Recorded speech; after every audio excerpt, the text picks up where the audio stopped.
தேவனுடைய மனதிலே ஒரு பெரிய திட்டம் இருக்கிறது. அது என்ன திட்டம்? நான் உங்களுக்கு சில காரியம் சொல்றேன் பாருங்க. அப்பதான் கர்த்தர் ஏன் இவ்வளவு பாரப்படுகிறார் என்பதை நம்ம விளங்கி கொள்ள முடியும். முதல் காரியம் நீங்க பார்த்தீங்கன்னா, இயேசு இடத்துல கேட்கிறாங்க, நீர் இந்த உலகத்துக்கு வந்ததின் நோக்கம் என்ன அப்படின்னு. இயேசு சொல்லுகிறார், நான் இழந்ததை தேடவும் ரட்சிக்கவுமே மனுஷகுமாரன் வந்திருக்கிறார். அதான் என்னுடைய நோக்கம். அப்ப அவர் ஏதோ ஒரு காரியத்தை இழந்திருக்கிறார். ரட்சிப்பு மனிதருக்குரியது. அப்ப மனிதர்களை ரட்சிப்பதற்காக அவர் கடந்து வந்தார். அவர் எதை இழந்தார் என்று நம்ம யோசித்து பார்த்தா, இந்த ஒட்டுமொத்த உலகத்தையும் கர்த்தர் இழந்திருக்கிறார். நம்ம மேல இருந்து பரலோகத்திலிருந்து பார்த்தா வான மண்டலங்கள், நட்சத்திர மண்டலங்கள் கோடி கோடி கோடி கணக்கில் இருக்கு. கிரகங்கள் இருக்குது, பிளானட்ஸ் இருக்குது, ஸ்டார்ஸ் இருக்குது, சூரியன் மாதிரி எரிகிற எரிகோள்கள் இருக்கிறது, எல்லா அண்ட சராசரங்கள் இருக்கு. அதனுடைய சப்தம் நமக்கு கேட்பதில்லை. ஆனா வேதம் சொல்லுகிறது, வானத்தின் சத்துவங்கள் கர்த்தரை துதித்து பாடுகின்றன. எப்படி இருக்கும்? எல்லாம் தேவனை துதித்து பாடுகின்றன. யோபு சொல்லுகிறார், பூமி அஸ்திவாரப்படுத்தின போது எல்லா வானத்தினுடைய சத்துவங்களும் ஏகமாய் கூடி கைகொட்டி கர்த்தரை ஆர்ப்பரித்ததே அப்படின்னு. அவைகள் எல்லாம் பாடுது. நட்சத்திரங்கள்ல இருந்து ஒரு சவுண்டு வரும், நமக்கு கேட்காது. அது ஒரு சத்தம் வரும். அது தேவனை இரவு பகலும் துதித்து கொண்டே இருக்கிறதாக கர்த்தருடைய வேதம் சொல்லு. எல்லாம் அவருடைய கட்டுப்பாட்டில் இருக்குது. எல்லாம் அது அதனுடைய அயன மண்டலத்தில் அதற்கு நியமித்த பாதையிலே ஓடிக்கொண்டிருக்கிறது. பூமியை கர்த்தர் உருவாக்கி, பூமியையோ கர்த்தர் மனுபுத்திரரின் கையிலே கொடுத்தார். கர்த்தர் நீதியுள்ள தேவன், நியாயமுள்ளவர். நீதியை தாண்டி அவர் எதுவுமே செய்ய மாட்டார். ஒரு பூமியை உண்டாக்கி கர்த்தர் மனுஷனை பூமியிலே கொண்டு வந்து வைத்தார். மனுஷனை வச்சு அவன் கையில் எல்லாத்தையும் கொடுத்துட்டார். எழுதியே கொடுத்துட்டாரு. எழுதியே கொடுத்து பூமியை கர்த்தர் மனுபுத்திரர் கொடுத்தாருன்னு எழுதி கொடுத்துட்டார். ஆனால் அந்த மனுஷன் என்ன செஞ்சிட்டான்னு சொன்னா, இந்த பூமியை ஏமாந்து போய் சாத்தானுடைய கையிலே கொடுத்து விட்டான். சாத்தானுடைய கையில ஒரு பழத்துக்கு ஆசைப்பட்டு தன் வாழ்க்கையையே, தன்னுடைய அதிகாரத்தையே, கர்த்தர் கொடுத்த பூமியையே விட்டு கொடுத்துட்டான். யார் இந்த சாத்தான் அப்படின்னு பார்த்தீங்கன்னா, கர்த்தருடைய ராஜ்யத்தில் நம்ம எல்லாம் பிறப்பதற்கு, உலகமெல்லாம் தோன்றுவதற்கு முன்னால தேவனுடைய ராஜ்யத்தில் அவருடைய சிங்காசனம் இருக்கு. கோடி கோடி கோடி கோடியாய் தேவதூதர்கள் இருக்கிறாங்க.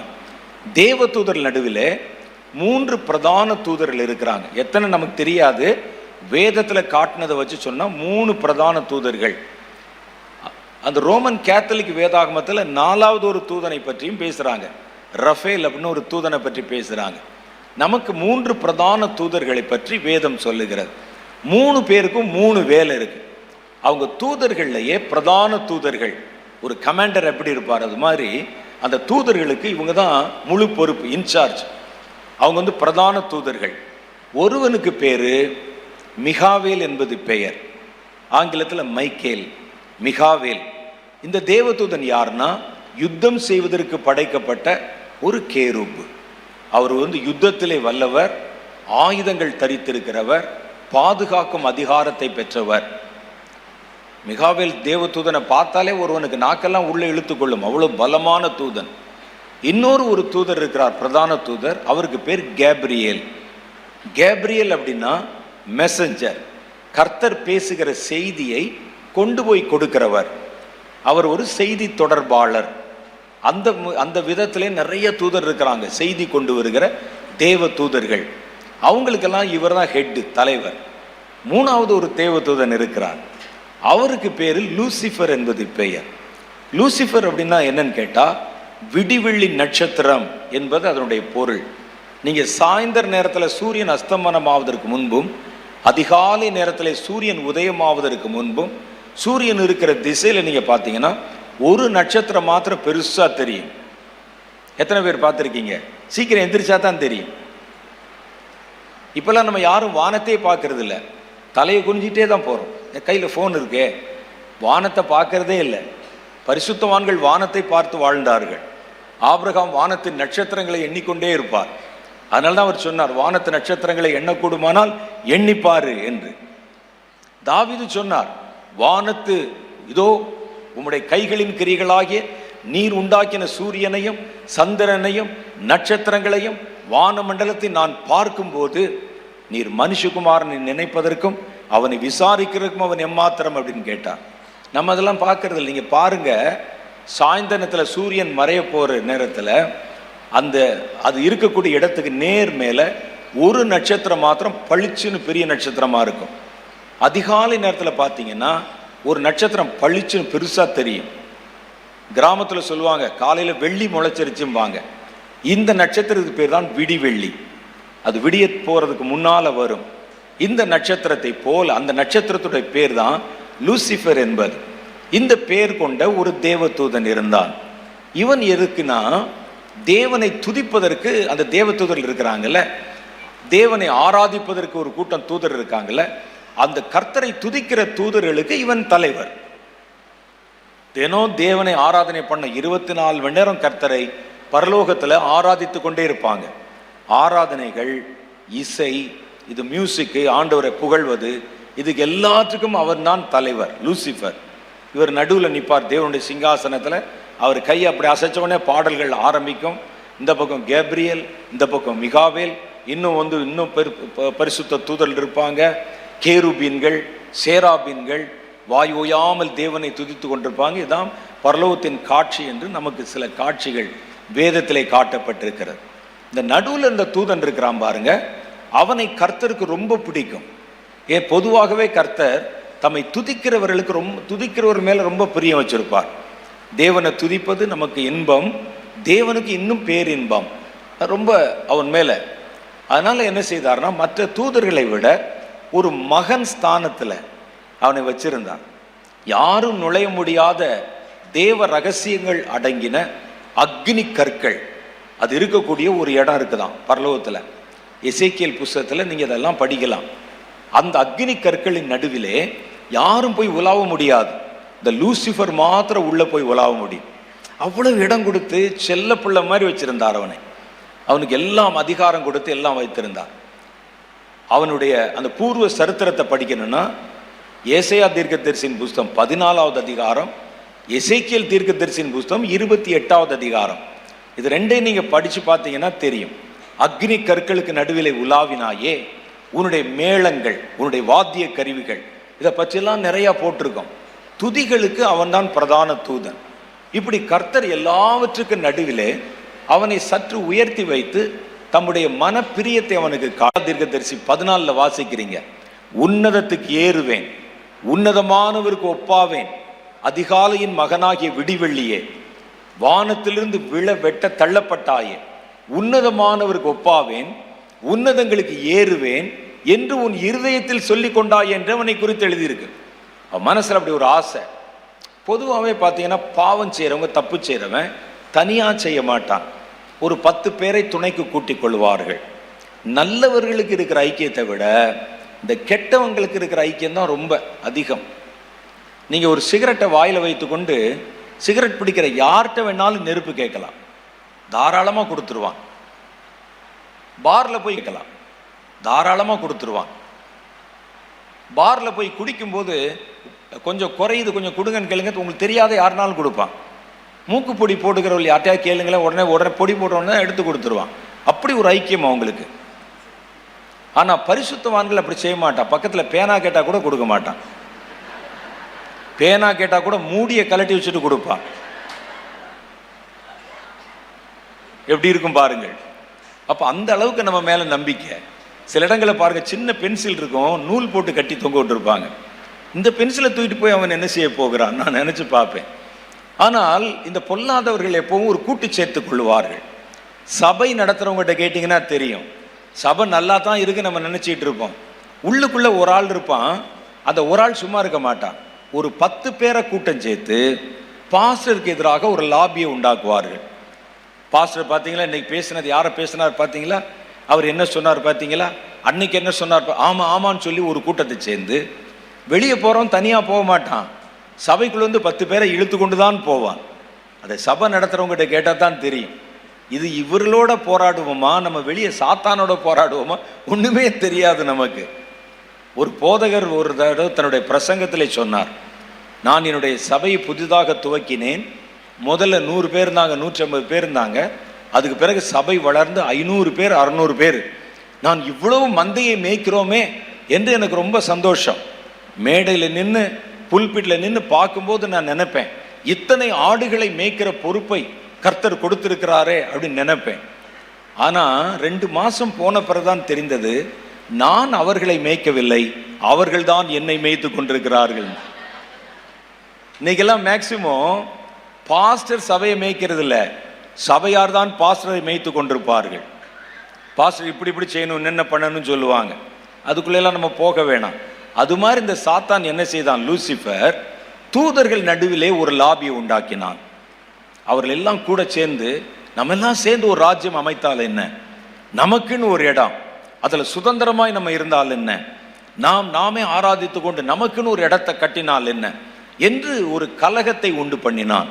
அதை கேட்கறதுக்கு ஒரு கூட்டம் இருப்பாங்கல்ல, அந்த கூட்டம் அவன் சொன்னதுக்கெல்லாம் ஆமாம் போட்டாங்க. அந்த தூதர்களோடு இணைந்து கொண்டு கலகத்தை துவக்கினான். கர்த்தர் வானத்தில் யுத்தம் செய்து சாத்தானுடைய கையில் இருக்கிற அதிகாரத்தெல்லாம் பறித்து விட்டு அவனை கீழே தள்ளினார். வேதத்தில் யூதாவின் புஸ்தகத்தில் சொல்லுது, பாவம் செய்த தூதர்களை கர்த்தர் பாதாளத்தின் சங்கிலிகளிலே தப்ப விடாம கட்டி வச்சிருக்கிறார். பூர்வ காலத்திலே, நோவாவின் காலத்தில் அல்லது பூர்வ காலத்தில் பாவம் செய்த தேவ தூதர்கள், பேதுரு சொல்லும்போது சொல்லுவார், பாவம் செய்த தேவ தூதர்களை கர்த்தர் பாதாளத்தின் சங்கிலிகளிலே கட்டி, கர்த்தர் வானத்தில் யுத்தம் உண்டாகும் போது இந்த லூசிஃபரையும் அவனை சேர்ந்த தூதர்களையும் கீழே தள்ளினார். அவங்க பூமியில விழுந்தாங்க, பூமியை நாசப்படுத்தினார்கள் பூமியை. அதுக்கப்புறம் கர்த்தர் பூமியிலிருந்து அவர்களை பிடித்து துரத்தி அவங்க கையில் இருந்த பவரெல்லாம் வாங்கிட்டு கர்த்தர் அவர்களை பாதாளத்தின் சங்கிலிகளிலே கட்டி போட்டார். என்னதான் இருந்தாலும் இவன் ஒரு பிரதான தூதன் அல்லவா, இவனை பாதாளத்தின் தண்டனைக்கு உட்படுத்தாம பூமியிலேயே அவருடைய பவரெல்லாம் எடுத்து விட்டு பூமியில விட்டு வைத்தார். அவனைத்தான் நீங்க எங்க பாக்குறீங்கன்னா, ஏதேன் தோட்டத்தில் ஒரு சர்ப்பமாக ஒரு மரத்திலே சுற்றி கொண்டிருக்கிறதா பார்க்குறோம். அவனை இப்போ அவன்கிட்ட எதுவுமே இல்லை, சாத்தானுடைய கையில் பார்க்குற ஒன்றுமே இல்லை, பவர் இல்லை, அதிகாரம் இல்லை, வல்லமை இல்லை, எல்லாவற்றையும் கர்த்தர் எடுத்து விட்டு அவனை ஒரு சாதாரணமாக இருந்து கொள் அப்படின்னு வச்சிருக்கிறார். பூமியை கர்த்தர் பார்க்குறார். அதனால பார்க்குறோம், பூமியில் ஒரு பெரிய கலவரம் உண்டான பிறகுதான் பூமியானது ஒழுங்கின்மையும் வெறுமையுமாய் இருந்தது. வேதத்தில் ஆதியாம புஸ்தகம் 1ஆவது அதிகாரம் சொல்லுகிறது, கர்த்தர் ஆதியிலே வானத்தையும் பூமியும் சிருஷ்டித்தார். வானத்தையும் பூமியும் சிருஷ்டித்தார். அப்போ பூமியை முதலே சிருஷ்டித்தார். ஆனால் அதுக்கு அடுத்த வசனம் சொல்லுது, பூமியானது ஒழுங்கின்மையும் வெறுமையுமாய் இருந்தது. பூமி எப்படி ஒழுங்கின்மயமா இருக்கும்? கர்த்தர் ஒழுங்கின்மை அவர் செய்வாரா? அப்படி கோணமானால் அப்படி உருட்டி போடுவாரா அவரு? சொல்லுங்க பார்க்கலாம். அவர் சரியாய்த்தான் செய்தார். சாத்தான் விழுந்த கோபத்தில் பூமியை ஒழுங்கின்மையுமாய் மாற்றி விட்டான், ஒழுங்கற்றதாய் மாற்றி விட்டான், அவருடைய சீரை குலைத்து விட்டான். அவனுக்கு அதை பார்க்கும் போதெல்லாம் கோபம், எரிச்சல். தேவன் படைத்தது எல்லாமே அவரை அப்படியே அவனுக்கு வெளிப்படுத்தி காமிக்குது. நம்ம கோபம் தான் என்ன செய்வோம் பாருங்கள், அடிச்சு நொறுக்குவோம். இன்னைக்கு வரைக்கும் அது சாத்தானுடைய குணம். அது அரசாங்கத்து மேல கோபம் வந்தா என்ன செய்வோம் தெரியுமா? பஸ்ஸை போய் அடிச்சு நொறுக்குவோம். நீங்க பஸ் அடிச்சு நொறுக்குன்னா அவருக்கு என்ன செய்யும்? ஒன்றும் செய்யாது. ஆனா நமக்கு என்னன்னா கோபம், பஸ் அடிச்சு நொறுக்குவோம், கட்டடங்கள் மேல கல் எறிவோம், எல்லாம் செய்வோம். உனக்கு உன்னை ஆளுகிற மேல் கோபம் இருந்தால் அவனோட போய் மோத முடியாதுன்னு சொன்னா கோபத்தை நம்ம எங்கேயாவது காண்பிப்போம். அதே போலதான் சாத்தான் தேவனிடத்துல சண்டை போட்டு பார்த்தா முடியல. இப்ப அவர் படைத்து வைத்த இடத்துல இருக்கிறதெல்லாம் எல்லாவற்றையும் சீரழித்து சீர்குலைத்தான். அப்புறம் கர்த்தர் அவனிடத்துல மற்ற பவரையும் வாங்கிட்டார். சாத்தான் இடத்துல ஒன்றே ஒன்றுதான் மிச்சமா இருந்தது. அவன் மற்ற எல்லாவற்றை விட அதிக தந்திரமுள்ளவனாய் இருந்தான். அவன்கிட்ட வேற எந்த ஸ்பெஷாலிட்டியுமே கிடையாது. அவன்கிட்ட இருந்தது ஒன்னே ஒன்று, என்னன்னா தந்திரம். இனி அந்த தந்திரத்தை வச்சுதான் அவன் பிழைக்க வேண்டும். கர்த்தர் பார்த்தார், அவருக்கு மனசு என்னதான் அவர் தண்டித்தாலும் அவருடைய மனசுல ஒரு பக்கம் ஒரு துக்கம். நான் எவ்வளவு நேசித்தேன், கொஞ்சம் கூட நன்றி இல்லாமல் அப்படி போயிட்டானேன்னு சொல்லி அவன் போன இடத்துல கர்த்தர் ஒரு ஆளை உருவாக்கணும்னு சொல்லி தம்முடைய ரூபத்தின்படியின் சாயலின்படியையும் மனிதனை உண்டாக்கினார். அல்லேலூயா. அவர் மனிதனை உண்டாக்கினார். அந்த இடம் வெறுமையா இருக்கு. தம்முடைய ரூபத்தின்படி, இப்போ அவனை வேற மாதிரி படைப்போம். தேவ தூதரிலும் சற்று சிறியவனாய் படைப்போம். அவனை உண்டாக்கின போது தம்முடைய ரூபத்தின்படியும் சாயலின்படி உண்டாக்கினார். மண்ணிலிருந்து மனிதனை எடுத்து மனிதனை உண்டாக்கி தம்முடைய ஜீவ சுவாசத்தை அவனுக்குள் ஊதி அவனை ஜீவாத்மாவாக்கினார். நீ முதல்ல இங்க இருந்து அவன் எடுத்த உடனே அவனை கொண்டு போய் லூசிஃபர் இந்த முக்கியமான இடத்துல வச்சுட்டா இவனும் அதே மாதிரி மேட்டிமை கொண்டு விழுந்தாலும் விழுந்துருவான். இப்ப இனிமேல் என்ன செய்யணும்னா, இவன் நம்ம சொல்றதை கேட்பானா கேட்க மாட்டானா, கீழ்ப்படிவானா கீழ்ப்படிய மாட்டானா என்று முதல்ல ஒரு டெஸ்ட் வைப்போம். டெஸ்ட் வச்சு பார்த்துட்டு இதுல பாஸ் பண்ணிட்டான்னா இவனை இந்த இடத்துக்கு கொண்டு வந்துடலாம்.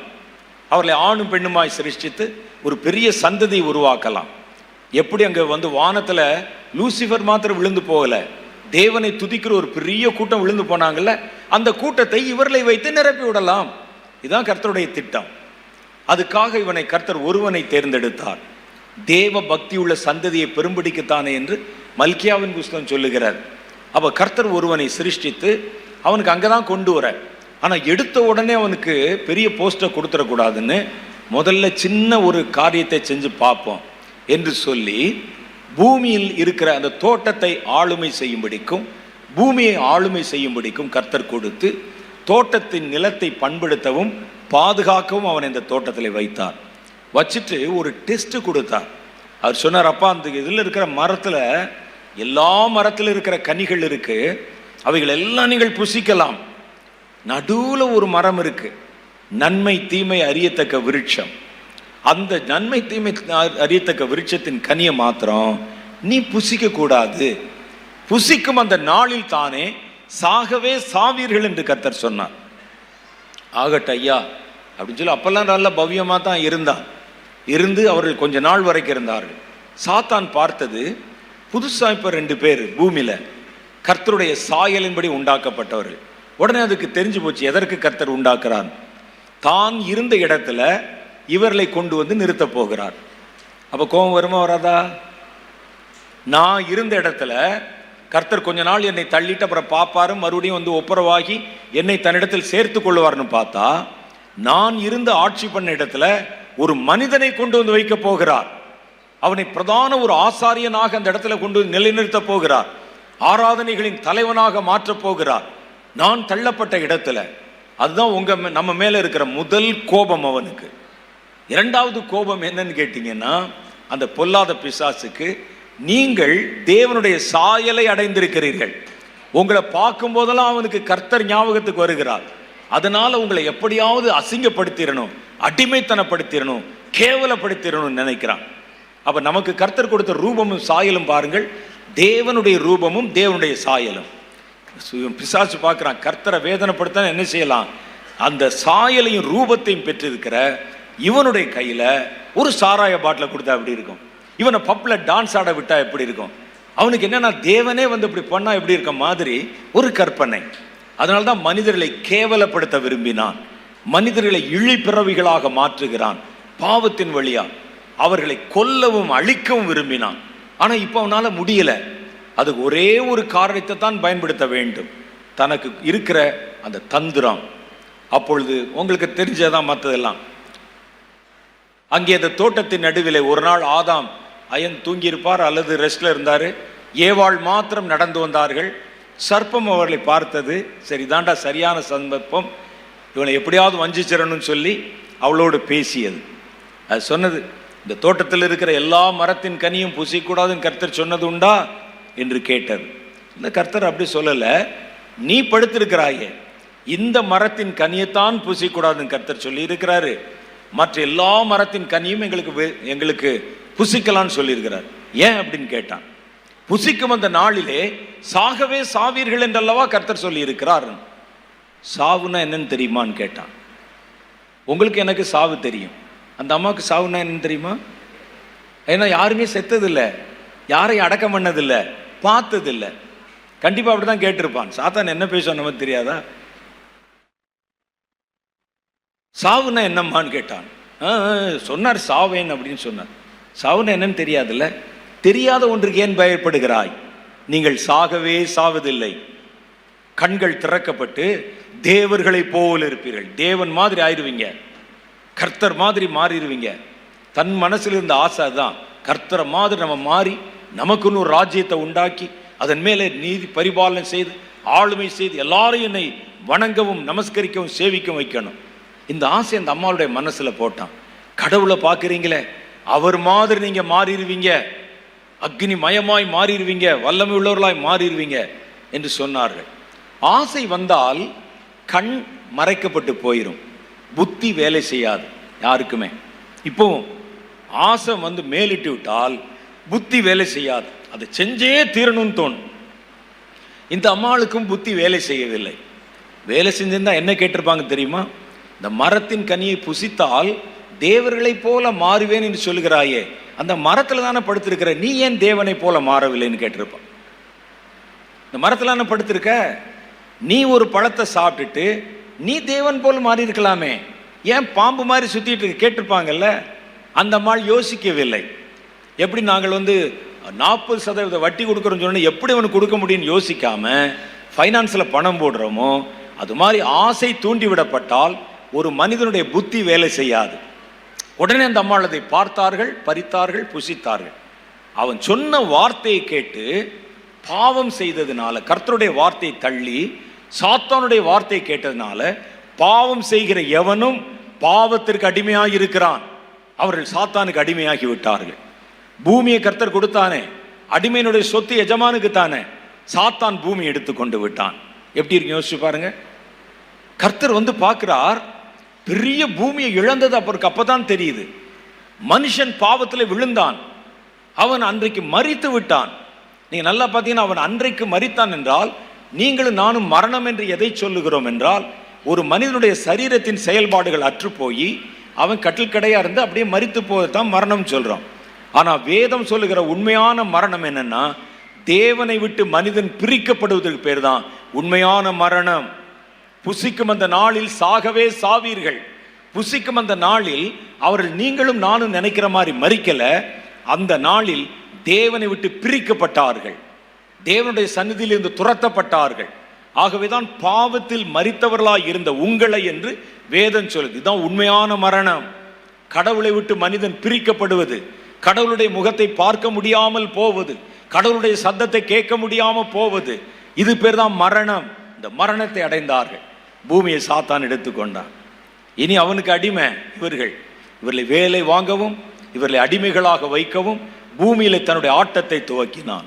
அந்த பூமி அவனோட கூட இருக்கிறது. இப்ப பாருங்க, இந்த பூமியை எவ்வளவு கேவலப்படுத்தணுமோ, எவ்வளவு அசுசிப்படுத்தணுமோ, எவ்வளவு அசிங்கப்படுத்தணுமோ அத்தனை காரியங்கள் இந்த பூமியில வைத்திருக்கிறான். பரலோகத்திலிருந்து தேவன் பார்க்கும் பொழுது வானமண்டலம் முழுவதும் தேவனை துதித்து கொண்டிருக்கிறது. சூரியன், சந்திரன், நட்சத்திரம் எல்லாம்.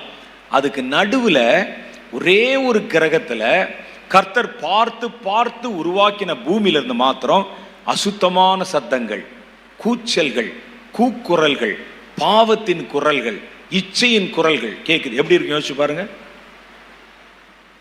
இதுல மாத்திரம் இவ்வளவு அசிங்கம். குடிச்சிட்டு கத்துறவன், விரிச்சிட்டு கத்துறவன், மரண ஓலமிடுகிறவர்கள், பெண்களுடைய குரல், ஆண்களுடைய குரல், பப்புல கத்துறவன், பாட்டு பாடுறவன், வஞ்சிக்கப்பட்டவன், கொலை செய்யப்படுகிறவன். மணிப்பூர்ல எல்லாம் எவ்வளவு கலவரம் நடந்த போது எவ்வளவு சத்தம் உண்டாயிருக்கும். அது மாத்திரம் ஒரு நாராசமான சத்தமா பூமியிலிருந்து புறப்படுகிறது. எல்லாம் ஹார்மோனிக்கலா எல்லாம் தேவனை தொழுது கொண்டிருக்கும் போது இடையில மாத்திரம் ஒரு சத்தம். எப்படி இருக்கும்? ஆண்டவர் இந்த பூமியை, இழந்த பூமியை திரும்ப பெற வேண்டும். அவருடைய மனசுல ஒரு வைராக்கியம்.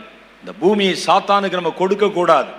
மனுஷனுக்கு கொடுத்தோம், மனுஷன் அதை தூக்கி சாத்தானிடத்திலே கொடுத்து விட்டான்.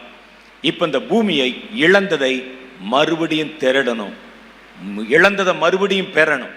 அவருடைய ராஜ்யம் பரமண்டலங்களில் எப்படி வானத்தில் இருக்கிற எல்லாவற்றிலும் செய்யப்படுகிறதோ அதே மாதிரி இந்த பூமியில அவருடைய ராஜ்யம் வரணும். அதைத்தான் ஆண்டவர் தம்முடைய பிள்ளைகளுக்கு ஜெபமாய் கற்றுக் கொடுத்தார். உம்முடைய ராஜ்யம் வருவதாக, உம்முடைய சித்தம் பரமண்டலங்களில் செய்யப்படுகிறதை போல இந்த பூமியிலும் செய்யப்படுவதாக. இந்த பூமி ஒன்றுதானே இப்ப செய்யப்படாம இருக்குது. இதுல ஒண்ணுலதான் அசிங்கமான குரல் கேட்குது, ஆபாசமான ஓலங்கள் கேட்குது, பாவத்தின் இச்சையின் சத்தம் கேட்குது. எல்லாம் தேவனை துதித்துக் கொண்டிருக்கும் போது இது ஒண்ணு மாத்திரம் தானே இப்படி மாறிவிட்டது. அவருடைய ராஜ்யம் வரணும் பூமி எங்கிலும், அது பரமண்டலத்தில் அல்ல, பரமண்டலங்களில் எல்லா இடத்திலும், வான மண்டலம், நட்சத்திர மண்டலம், சூரிய மண்டலங்கள் எல்லா இடத்திலும் அவர் சித்தம் செய்யப்படுகிறது. அந்த ராஜ்யம் இந்த பூமியிலே வரணும். கர்த்தர் பார்த்தார். அப்ப அதற்கு மனிதர்கள், ஏன்னா பூமியை கர்த்தர் மனிதனுக்கு கொடுத்ததுனால இனி இந்த பூமியில எதை செய்தாலும் மனிதர்களை கொண்டுதான் செய்ய வேண்டும். ஏன்னா அவர் எழுதி கொடுத்துட்டாரே, தானாய் செய்துவிட முடியாது. அலங்கோலமான பூமியை மனிதன் உண்டாக்கப்படுவதற்கு முன்னால அவர் தானாய் நின்று ஆவியானவர் அசைவாடி பூமியை புதுப்பித்தார். அதைத்தான் ஆதியாகமம் 1வது அதிகாரத்தில் படிக்கிறோம். இப்ப இனி ஒரு காரியம் செய்யணும்னா மனிதர்கள் வழியாகத்தான் அதை செய்ய முடியும். ஏன்னா பூமியை கர்த்தர் மனுஷனுக்கு அப்படின்னு சொல்லி கொடுத்துட்டார். அப்ப தானாய் புகுந்து எதையும் செய்ய முடியாது. ஆகவேதான் கர்த்தர் பூமியிலே தான் ஒரு காரியம் செய்வதற்கு உங்களை ஜெபம் பண்ண சொல்லி கேட்கிறார். நான் ஜெபம் பண்ணி தான் செய்யணுமா? பூமியில ஒரு காரியம் செய்யணும்னா பூமியில இருக்கிற மனிதர்கள் சொல்லணும். ஏன்னா இது உங்களுக்கு உரிமை அளிக்கப்பட்டிருக்கிறது, உங்களுக்கு கையளிக்கப்பட்டிருக்கிறது. ஆகவேதான் கர்த்தர் சொல்லுகிறார், அறுப்பு மிகுதி, வேலையாட்கள் குறைவு, அறுப்புக்கு எஜமான் வேலையாட்களை அனுப்பும்படி அவரை வேண்டிக் கொள்ளுங்கள். அறுப்பு மிகுதின்னு அவருக்கு தெரியாதா? அவர் தான் அந்த எஜமான். வேலையாட்கள் கொஞ்சம் என்று அவருக்கு தெரியாதா? அதுவும் அவருக்கு தெரியும். ஏன் நீங்களும் நானும் ஜெபிக்கணும்? அவருக்கு அது தெரியும், செய்ய நினைக்கிறார். ஆனால் மனிதர்களான நீங்கள் பிராது கொடுத்தால்தான், செய்யும்படிக்கான ஒரு அதிகாரத்தை கொடுத்தால்தான், ஒரு அப்ளிகேஷன் கொடுத்தால்தான் அவர் இறங்கி செயல்பட முடியும். இதுதான் தேவனுடைய நீதி, நியாயம். இப்ப கர்த்தர் என்ன செய்கிறார்? இந்த பூமியை திரும்ப பெறுவது அவருடைய நோக்கம். இனிமே தான் முக்கியமான காரியம் வருது பாருங்க, கவனிங்க. கர்த்தர் இந்த பூமியை திரும்ப பெறுவதனுடைய நோக்கம், அவருடைய ராஜ்யம் இந்த பூமியிலையும் வர வேண்டும். அவர் சித்தம் பரமண்டலங்களில் செய்யப்படுகிறதை போல பூமியில செய்யப்படணும். எல்லாவற்றுக்கு மேல பூமியும் அதனுடைய நிறைவையும் பெற்றுக்கொண்டு இயேசுவிடத்திலே வந்து நின்று அவைகள் எல்லாவற்றையும் காண்பித்து இந்த பூமியை திரும்ப பெறணும் தானே நினைக்கிறீங்க? நீங்க பூமியை திரும்ப பெறணும் என்று நினைக்கிறீர்கள். நான் கொடுத்துறேன் ஐயா, ஆனால் நீர் ஒன்று செய்யணும், என்னை தாழ விழுந்து பணிந்து கொள்ள வேண்டும். அப்படி இல்லாட்டா இது உங்களுக்கு கிடைக்கவே கிடைக்காது. இந்த மனுஷனை நம்பியெல்லாம் இந்த பூமியை உங்களால மீட்க முடியாது. உம்முடைய ராஜ்யத்தை இந்த மனுஷர்களை நம்பி கொண்டு வர வைக்க முடியாது. உம்முடைய சித்தம் இங்கே செய்யப்பட வைக்க முடியாது. ஒரு ஷார்ட்கட் சொல்றேன், நீதான் கடவுள் என்று சொல்லி என்னை ஏற்றுக்கொண்டு என் காலில் விழுந்து என்னை பணிந்து கொண்டால் இவைகளை நான் உமக்கு தருகிறேன். எப்படி பாருங்க, எப்படி? கர்த்தர் சொன்னார், இல்ல, நான் எப்படி இழக்கப்பட்டனோ, எந்த மனிதர்கள் மூலம் இந்த பூமியை நான் இழந்தேனோ அதே மனிதர்களை வைத்து இந்த பூமியை நான் திரும்ப பெறப்போகிறேன் என்றார். அது உங்களை எங்க மேலே வச்ச நம்பிக்கையினால தானே கர்த்தர் சொல்லி இருக்கிறார். இந்த நம்பிக்கைக்கு பாத்திரமா நம்ம நடக்க வேணாமா? எவ்வளவு நாளைக்கு அவர்கிட்டே நம்ம வாங்கி வாங்கி சாப்பிட்டுட்டு இருக்க போறோம்? வாயை திறந்தாலே நம்ம பிரச்சனை தானா? ஆண்டவரே எனக்கு இது வேணும், அது வேணும், அது வேணும். உங்களுக்கு என்ன வேணும்னு என்னைக்காவது நீங்க கேட்டிருக்கீங்களா? ஆண்டவருக்கு என்ன வேணும்? என்ன பிள்ளைகளாக நம்ம இருக்கிறோம்? யோசிச்சு பாருங்க. அவருக்கு இவ்வளோ பெரிய ஒரு தேவை இருக்குது. ஒரு பெரிய பூமி கெட்டு போய் விட்டது. அண்ட சராசரங்கள் தேவனை துதிக்கும் போது நடுவுல மாத்திரம் அசிங்கத்தை கொண்டு வந்து வச்ச மாதிரி சாத்தான் தன்னுடைய ஆளுமையை வைத்திருக்கிறான். அதை திரும்ப கொடுப்பதற்கு அவன் ஒரு நிபந்தனை விதிக்கிறான். என் காலில் விழுந்து நீர் பணிந்து கொண்டால் அதை நான் உமக்கு தருவேன் என்று சொல்லுகிறான். கர்த்தர் தைரியத்தோட நம்பிக்கையோட பூமியை மறுபடியும் மீட்பதற்கு ஒரு திட்டம் வைத்திருக்கிறார். அதை மனிதர்களை கொண்டுதான் செய்யணும். உங்க மேல இருந்த நம்பிக்கையில தான் கர்த்தர் சாத்தானுக்கு சவால் கொடுத்து வந்திருக்கிறார். பின்னாக போய் சாத்தானே, உன் தேவனாகிய கர்த்தர் ஒருவரையே ஆராதனை செய்வாய் என்று எழுதியிருக்கிறது என்று கர்த்தர் சொன்னார். என் பிள்ளைகள் வருவார்கள், இழந்ததை மறுபடியும் திரும்ப கொண்டு வருவாங்க, நம்முடைய ராஜ்யம் வரணும்னு சொல்லி. நான் அதைத்தான் யோசிச்சு பார்ப்பேன். எவ்வளவு நாளைக்கு நம்ம பிரச்சனையே சொல்லிட்டு இருப்போம். கை வலிக்குது ஆண்டவரே, கால் வலிக்குது ஆண்டவரே, தலை நோவுது ஆண்டவரே, வேலை கிடைக்கல ஆண்டவரே, வருமானம் வரணும் ஆண்டவரே, இதையே எவ்வளவு சொல்லிட்டு இருப்போம். என்னைக்காவது உங்களுக்கு என்ன வேணும்னு கேட்டிருக்கீங்களா? நீங்க இயேசு என்பவர் ஒரு ஏடிஎம் மிஷின் மாத்திரமா? நீங்கள் வந்து போட போட உங்களுக்கு ஆசையை கொடுத்துக்கிட்டே இருக்கணுமா? அவருக்கு ஒரு தேவை இருக்காதா? அவருக்கு ஒரு மனசு இருக்காதா? எவ்வளோ பெரிய ஒரு காரியம் போயிருக்கிறது. என்றைக்காவது கேட்டிருக்கிறோமா? அது இல்லாவிட்டால் நம்ம என்ன மனிதர் யோசிச்சு பாருங்க. என்ன மனுஷன் நம்ம? சுயத்துக்காக வாழ்கிறோம். இயேசு வந்தாலும் ஒரு சுயத்துக்காக பயன்படுத்துகிறோம். சர்ச்சுக்கு வந்தால் சுயத்துக்கு பயன்படுத்துகிறோம். ஜெபித்தால் சுயம், ஊழியம் செய்தால் சுயம். இதெல்லாம் கொடுப்பேன்னு சொன்னா தான் ஊழியம் செய்வாங்க, இல்லாட்டி செய்ய மாட்டாங்க. இல்லாட்டால் உடனே கோச்சிட்டு போயிடுவாங்க. என்ன மனிதர்கள் நாம்? ஜீவனுள்ள வார்த்தைகள் அவரிடத்தில் அல்லவா இருக்கிறது. அவர் நம்ம கேட்கும் போதெல்லாம் கொடுக்கணும், இல்லாட்ட கோவம் வந்துடும் நமக்கு. நான் ஜோமே பண்ண மாட்டேன் போங்க, ஊழியத்துக்கே வரமாட்டேன் போங்க. இயேசு என்றால் கொடுத்து கொண்டே இருக்கணும்.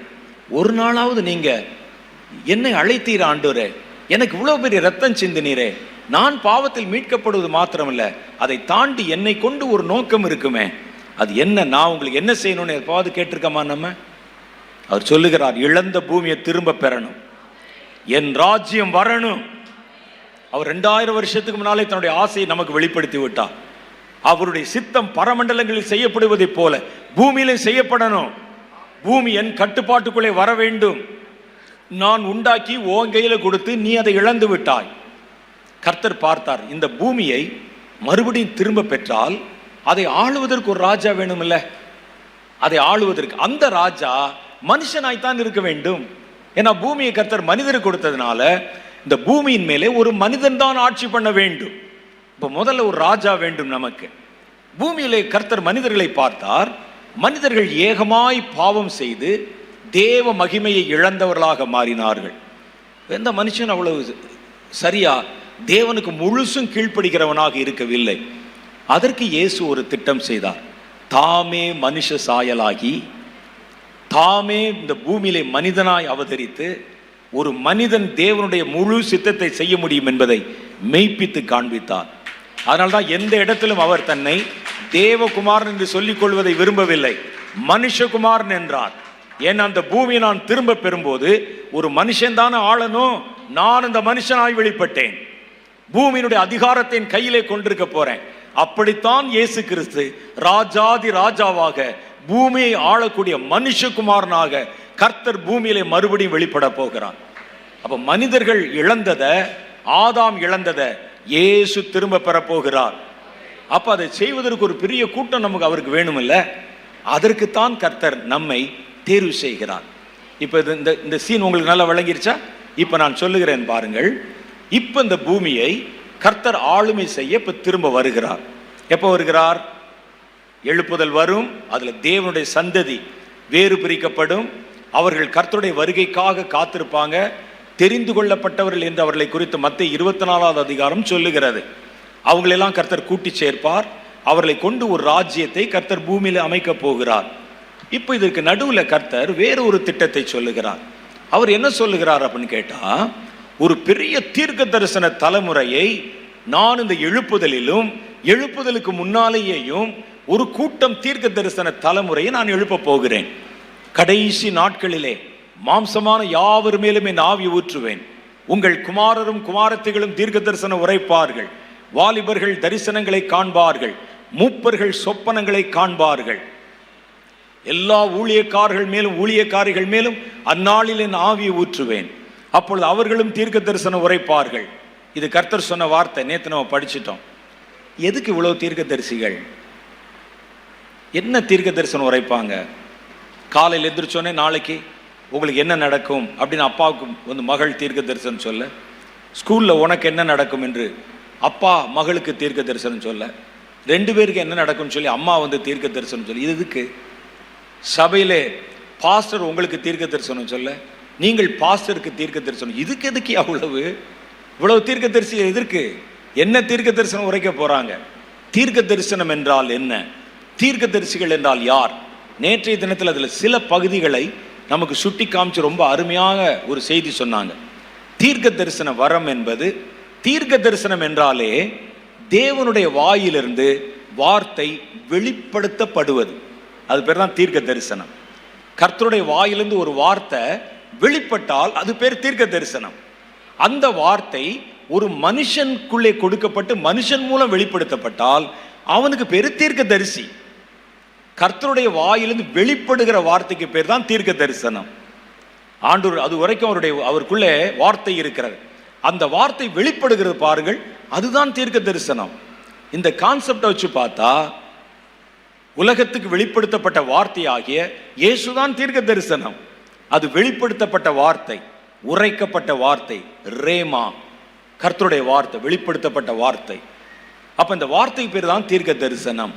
அப்ப இதை மனிதர்கள் மூலம் கொடுத்தா அது பேரு தீர்க்க தரிசிகள். இது பேர் தான் தீர்க்க தரிசனம்.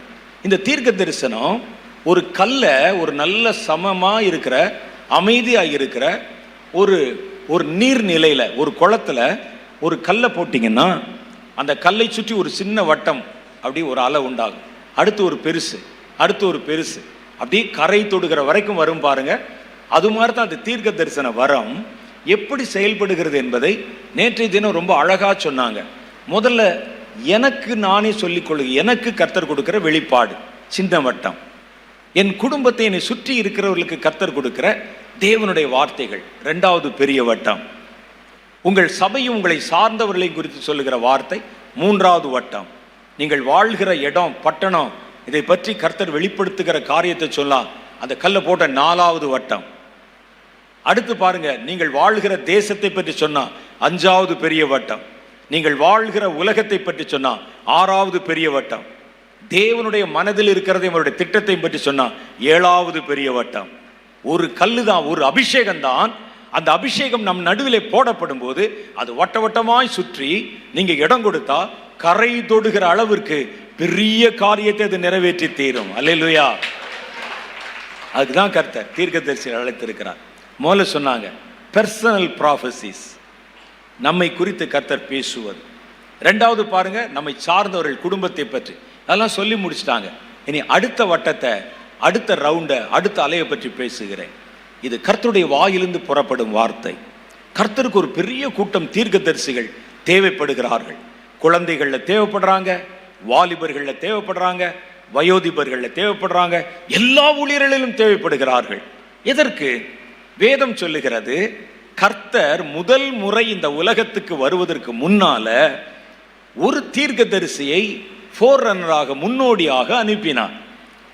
கர்த்தருக்கு வழியை ஆயத்தம் பண்ணுங்கள் என்று வனாந்தரத்திலே கூப்பிடுகிறவருடைய சப்தம் உண்டாகும். கர்த்தருக்கு வழியை ஆயத்தப்படுத்துங்க என்று சொல்லுகிற ஒரு சப்தம் உண்டாகும். அந்த சப்தத்தை யார் உண்டாக்கினான்னு கேட்டா ஒரு தீர்க்கதரிசியின் சப்தமாக அது வெளிப்பட்டது. அதான உண்மை. யோவான் ஒரு பெரிய தீர்க்கதரிசி, யோவான் ஸ்நானகன். அவன் கொடுத்த வார்த்தை என்னன்னா, கர்த்தருக்கு வழியை ஆயத்தப்படுத்துங்கள், கர்த்தருக்கு வழியை ஆயத்தப்படுத்துங்கள் என்று வனாந்தரத்திலே கூப்பிடுகளுடைய சப்தம். அந்த சப்தம் வழி ஆயத்தப்படுத்துங்கன்னு சொன்ன உடனே வழி அவருக்கு ஆயத்தமாகிறது. முதல் முறை இயேசு வந்த போது இந்த உலகத்துல 33 வருஷம் தங்கி தம் ஊழியத்தை நிறைவேற்றி அவர் திரும்ப போய்விட்டார். அப்ப அவர் வந்துட்டு போறதுக்கு வழியை ஆயத்தப்படுத்தினோம். இந்த முறை இயேசு வரும்போது வந்துட்டு திரும்ப போக போறதில்ல, இங்கே தங்க போகிறார், இங்கே ஆளுமை செய்ய போகிறார். இப்ப நம்ம எதை ஆயத்தப்படுத்தணும்? இருங்க, நீங்க கை தட்டுறதுக்கு முன்னால பதில் சொல்லிட்டு அப்புறம் கை தட்டுவோம். நானே கை தட்டுறேன். சொல்லுங்க. முதல்ல வந்துட்டு போறதுக்கு வழி ஆயத்தம் பண்ணும். நிரந்தரமா தங்கணும்னா இப்ப என்ன ஆயத்தம் பண்ணணும்? பாதையா?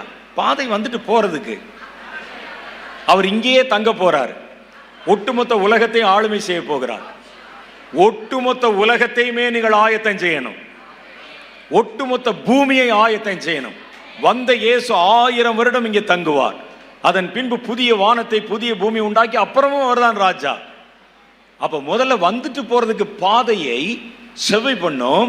இப்ப இயேசு வந்துட்டு போகல, இங்கே தங்க போகிறார். உலகத்தை ஆயத்தம் பண்ண வேண்டும். எப்படி ஆயத்தம் பண்ணுவது? பாருங்க, ஆதியாம புஸ்தகத்துல படிச்சமே, பூமி ஒழுங்கின்மை வெறுமையுமாய். இப்போ நம்ம நினைக்கிற மாதிரி இயேசு 7 வருஷம் முடிவிலே வந்து இப்ப இருக்கிற இந்த பூமி அப்படி எப்படி ஆட்சி பண்ணுவார்? இந்த பூமி சாத்தான் சாப்பிட்டு போட்ட ஒரு எச்சில் தட்டு. சாத்தானுடைய கரைகள் இதில் இருக்கு. சாத்தான் இதுல பதிச்சு வச்ச சாபம் இதில் இருக்கு. சிந்தப்பட்ட ரத்தம் இருக்கு, அசுத்தம் இருக்கு, அருவருப்பு இருக்கு. பூமி ஒழுங்கின்மையும் வெறுமையுமா இருக்கிறது. இப்போ நமக்கு தெரியல, நமக்கு நல்லா தானே இருக்குன்னு நீங்க நினைப்பீங்க. நீங்க பார்த்த போதுல இருந்தே இப்படி இருக்கிறதுனால உங்களுக்கு இது ஒழுங்கா தெரியற மாதிரி இருக்கு. கர்த்தர் படைத்த போது இருந்த மாதிரி இந்த பூமி இருக்கான்னு கேட்டா உங்களுக்கு தெரியாது. கர்த்தர் இந்த பூமியை ஒழுங்குபடுத்தினாரே, அப்படிதான் இன்னைக்கு வச்சிருக்கீங்களா? நீங்க தெருவுக்கு தெரு டாஸ்மாக்கு, தெருவுக்கு தெரு பப்பு, சினிமா தியேட்டரு, நடன அரங்கங்கள், குடிகாரர்கள், சிந்தப்பட்ட ரத்தம், இந்த பூமி அப்படியே நீங்க தூக்கி கொடுப்பீங்க. இயேசு வந்து அதில் ஆட்சி பண்ணுவாரா? மனுஷன் இந்த பூமியில வரணுங்கிறதுக்கு முன்னால இயேசு இந்த பூமியை சுத்தப்படுத்தினார். ஒழுங்கின்மை வெறுமையுமாய் இருந்தது. நான் உண்டாக்க போகிற மனிதனை இங்க வைக்க போறேன், நீங்களும் நானும் வாழ்வதற்காக. அவர் பாருங்களேன், முதல்ல பார்க்கிறார் இருள் இருக்கிறது பூமியில. அப்போ கர்த்தர் வெளிச்சம் உண்டாக கடவுது என்றார். பகலை ஆள சூரியன் எல்லாத்தையும் செஞ்சு முடிச்சுட்டு அதை நல்லது என்று கண்டார். ஒவ்வொரு காரியத்தை உருவாக்கணும்னே பாருங்க, பூமியில நல்லது என்று கண்டார். எதுக்கு நல்லதுன்னு கண்டார்? யாருக்கு நல்லது? தான் படைக்க போகிற மனிதனுக்கு இது நல்லது என்று கண்டார். நீங்க வரப்போறீங்க, இங்க வாழ போறீங்க, இந்த பூமியில தங்க போறீங்க என்பதற்காக கர்த்தர் தாமே இறங்கி வந்து தாமே ஒவ்வொன்றையும் புதிதாக உருவாக்கி, வெளிச்சம் நல்லது என்று கண்டார், இரவு நல்லது என்று கண்டார், பகல் நல்லது என்று கண்டார், ஆறுகள் நல்லது என்று கண்டார், தண்ணீர் நல்லது என்று கண்டார், மரங்கள் நல்லது என்று கண்டார். எல்லாத்தையும் பார்த்து பார்த்து பார்த்து படைச்சிட்டு தான் இந்த பூமியை கர்த்தர் மனுபுத்திரனுக்கு கொடுத்தார். அப்படித்தானே? நீங்களும் நானும் வாழ்வதற்கே ஒழுங்கற்ற பூமியை கர்த்தர் ஒழுங்குபடுத்தினால், வானத்தையும் பூமியும் படைத்த கர்த்தர் இந்த பூமியில வரும்போது இந்த பாழா போன ஒழுங்கின்மை வெறுமையுமாய் மாறி போன இந்த கெட்டு போன பூமி அப்படி தூக்கி கொடுத்து, ராஜா வாங்க உட்காருங்க நீங்க சொல்லுவீங்களாக்கும். எப்படி இருக்கு யோசிச்சு பாருங்க. நான் சொல்ற நியாயமா நியாயம் இல்லையா? இப்போ பூமி எப்படி இருக்குன்னு நினைக்கிறீங்க? கர்த்தர் படைச்ச மாதிரி இருக்க மாதிரி இருக்கா? இல்லை, எல்லாம் மாறிடுச்சு. அசிங்கம், அருவருப்பு, சாபம், சிந்தப்பட்ட ரத்தம், பூமி ஒழுங்கின்மையாய் இருக்கிறது, வெறுமையாய் இருக்கிறது. மனுஷனுடைய சாபத்தினாலும் பாவத்தினாலையும் கீழ்ப்படியாமையினாலும் மறுபடியும் ஒழுங்கின்மையுமா இருக்கு. இந்த ஒழுங்கின்மையும் வெறுமையுமான பூமியை கர்த்தருக்கு நம்ம கொடுக்க போறது இல்லை. இப்போ ஒரு புதிய பூமியை உண்டாக்க போகிறோம். இதில் இருக்கிற சாத்தானுடைய சாபங்களை முறியடிக்க போகிறோம். எதெல்லாம் சிதிலம் அடைந்திருக்கிறதோ, எதெல்லாம் உடைஞ்சிருக்குதோ, அது எல்லாவற்றையும் சரிபடுத்த போகிறோம், எல்லாம் கரெக்ட் பண்ண போகிறோம். அப்பதானே இயேசு வந்து ஆளுமை செய்ய முடியும். இயேசுக்கு இந்த பூமியை கொடுக்கலாம் சொன்னா எப்படி கொடுக்கலாம்? வெக்கமா இல்லையா நமக்கு? ஒரு கிழிஞ்ச சட்டையை கொண்டு ஆண்டவர் கொடுக்க முடியுமா? ஒரு பாழாய் போன பூமியை, அருவருப்பாய் போன பூமியை கொடுத்து இதுல உட்கார்ந்து அங்க சேர் போட்டுக்கங்க, இங்கே உங்க கட்டடத்தை கட்டிக்கங்க, இங்கே உங்க அரண்மனையை கட்டிக்கங்க. போய் பாருங்கள் எருசலேமே. இன்னைக்கு எருசலேம் கர்த்தர் நினைச்ச மாதிரி இல்லை. இன்னைக்கு எருசலேம்ல போய் பாருங்க. நான் வருடத்துக்கு 3 முறை போகிறேன். நான் அங்க எருசலேம்ல நூக்கன் காணர் இடங்கள் எனக்கு தெரியும். எங்க விட்டாலும் திரும்பி வந்துட தெரியும் எனக்கு. போய் பாருங்க அங்க எருசலேம்ல. எருசலேம்ல பாவம், விபச்சாரிகள் சாயந்தர நேரமாச்சுன்னா தெருக்கள்ல வீதிகள்ல நிற்பாங்க. அசுத்தம். இஸ்ரவேல் தேசத்துல உலக அளவில் இந்த எல்ஜிபிடி என்ற ஒரு கம்யூனிட்டி இருக்கிறது. அவர்கள் ஆணை ஆணை திருமணம் செய்வது, பெண்ணை பெண்ணை திருமணம் செய்வது, இந்த ஓரணை சேர்க்கையாளர்கள் இவங்க எல்லாம் உலக அளவில் இருக்கிறாங்கல்ல. அவருடைய தலைமையகம் டெல் அவீவில் இருக்குது, இஸ்ரேல்ல. நீங்க இந்த எருசலேமை கொடுத்து மகாராஜாவே நீர் சேர் போட்டு ஆட்சி பண்ணுன்னு சொல்லுவீங்களா?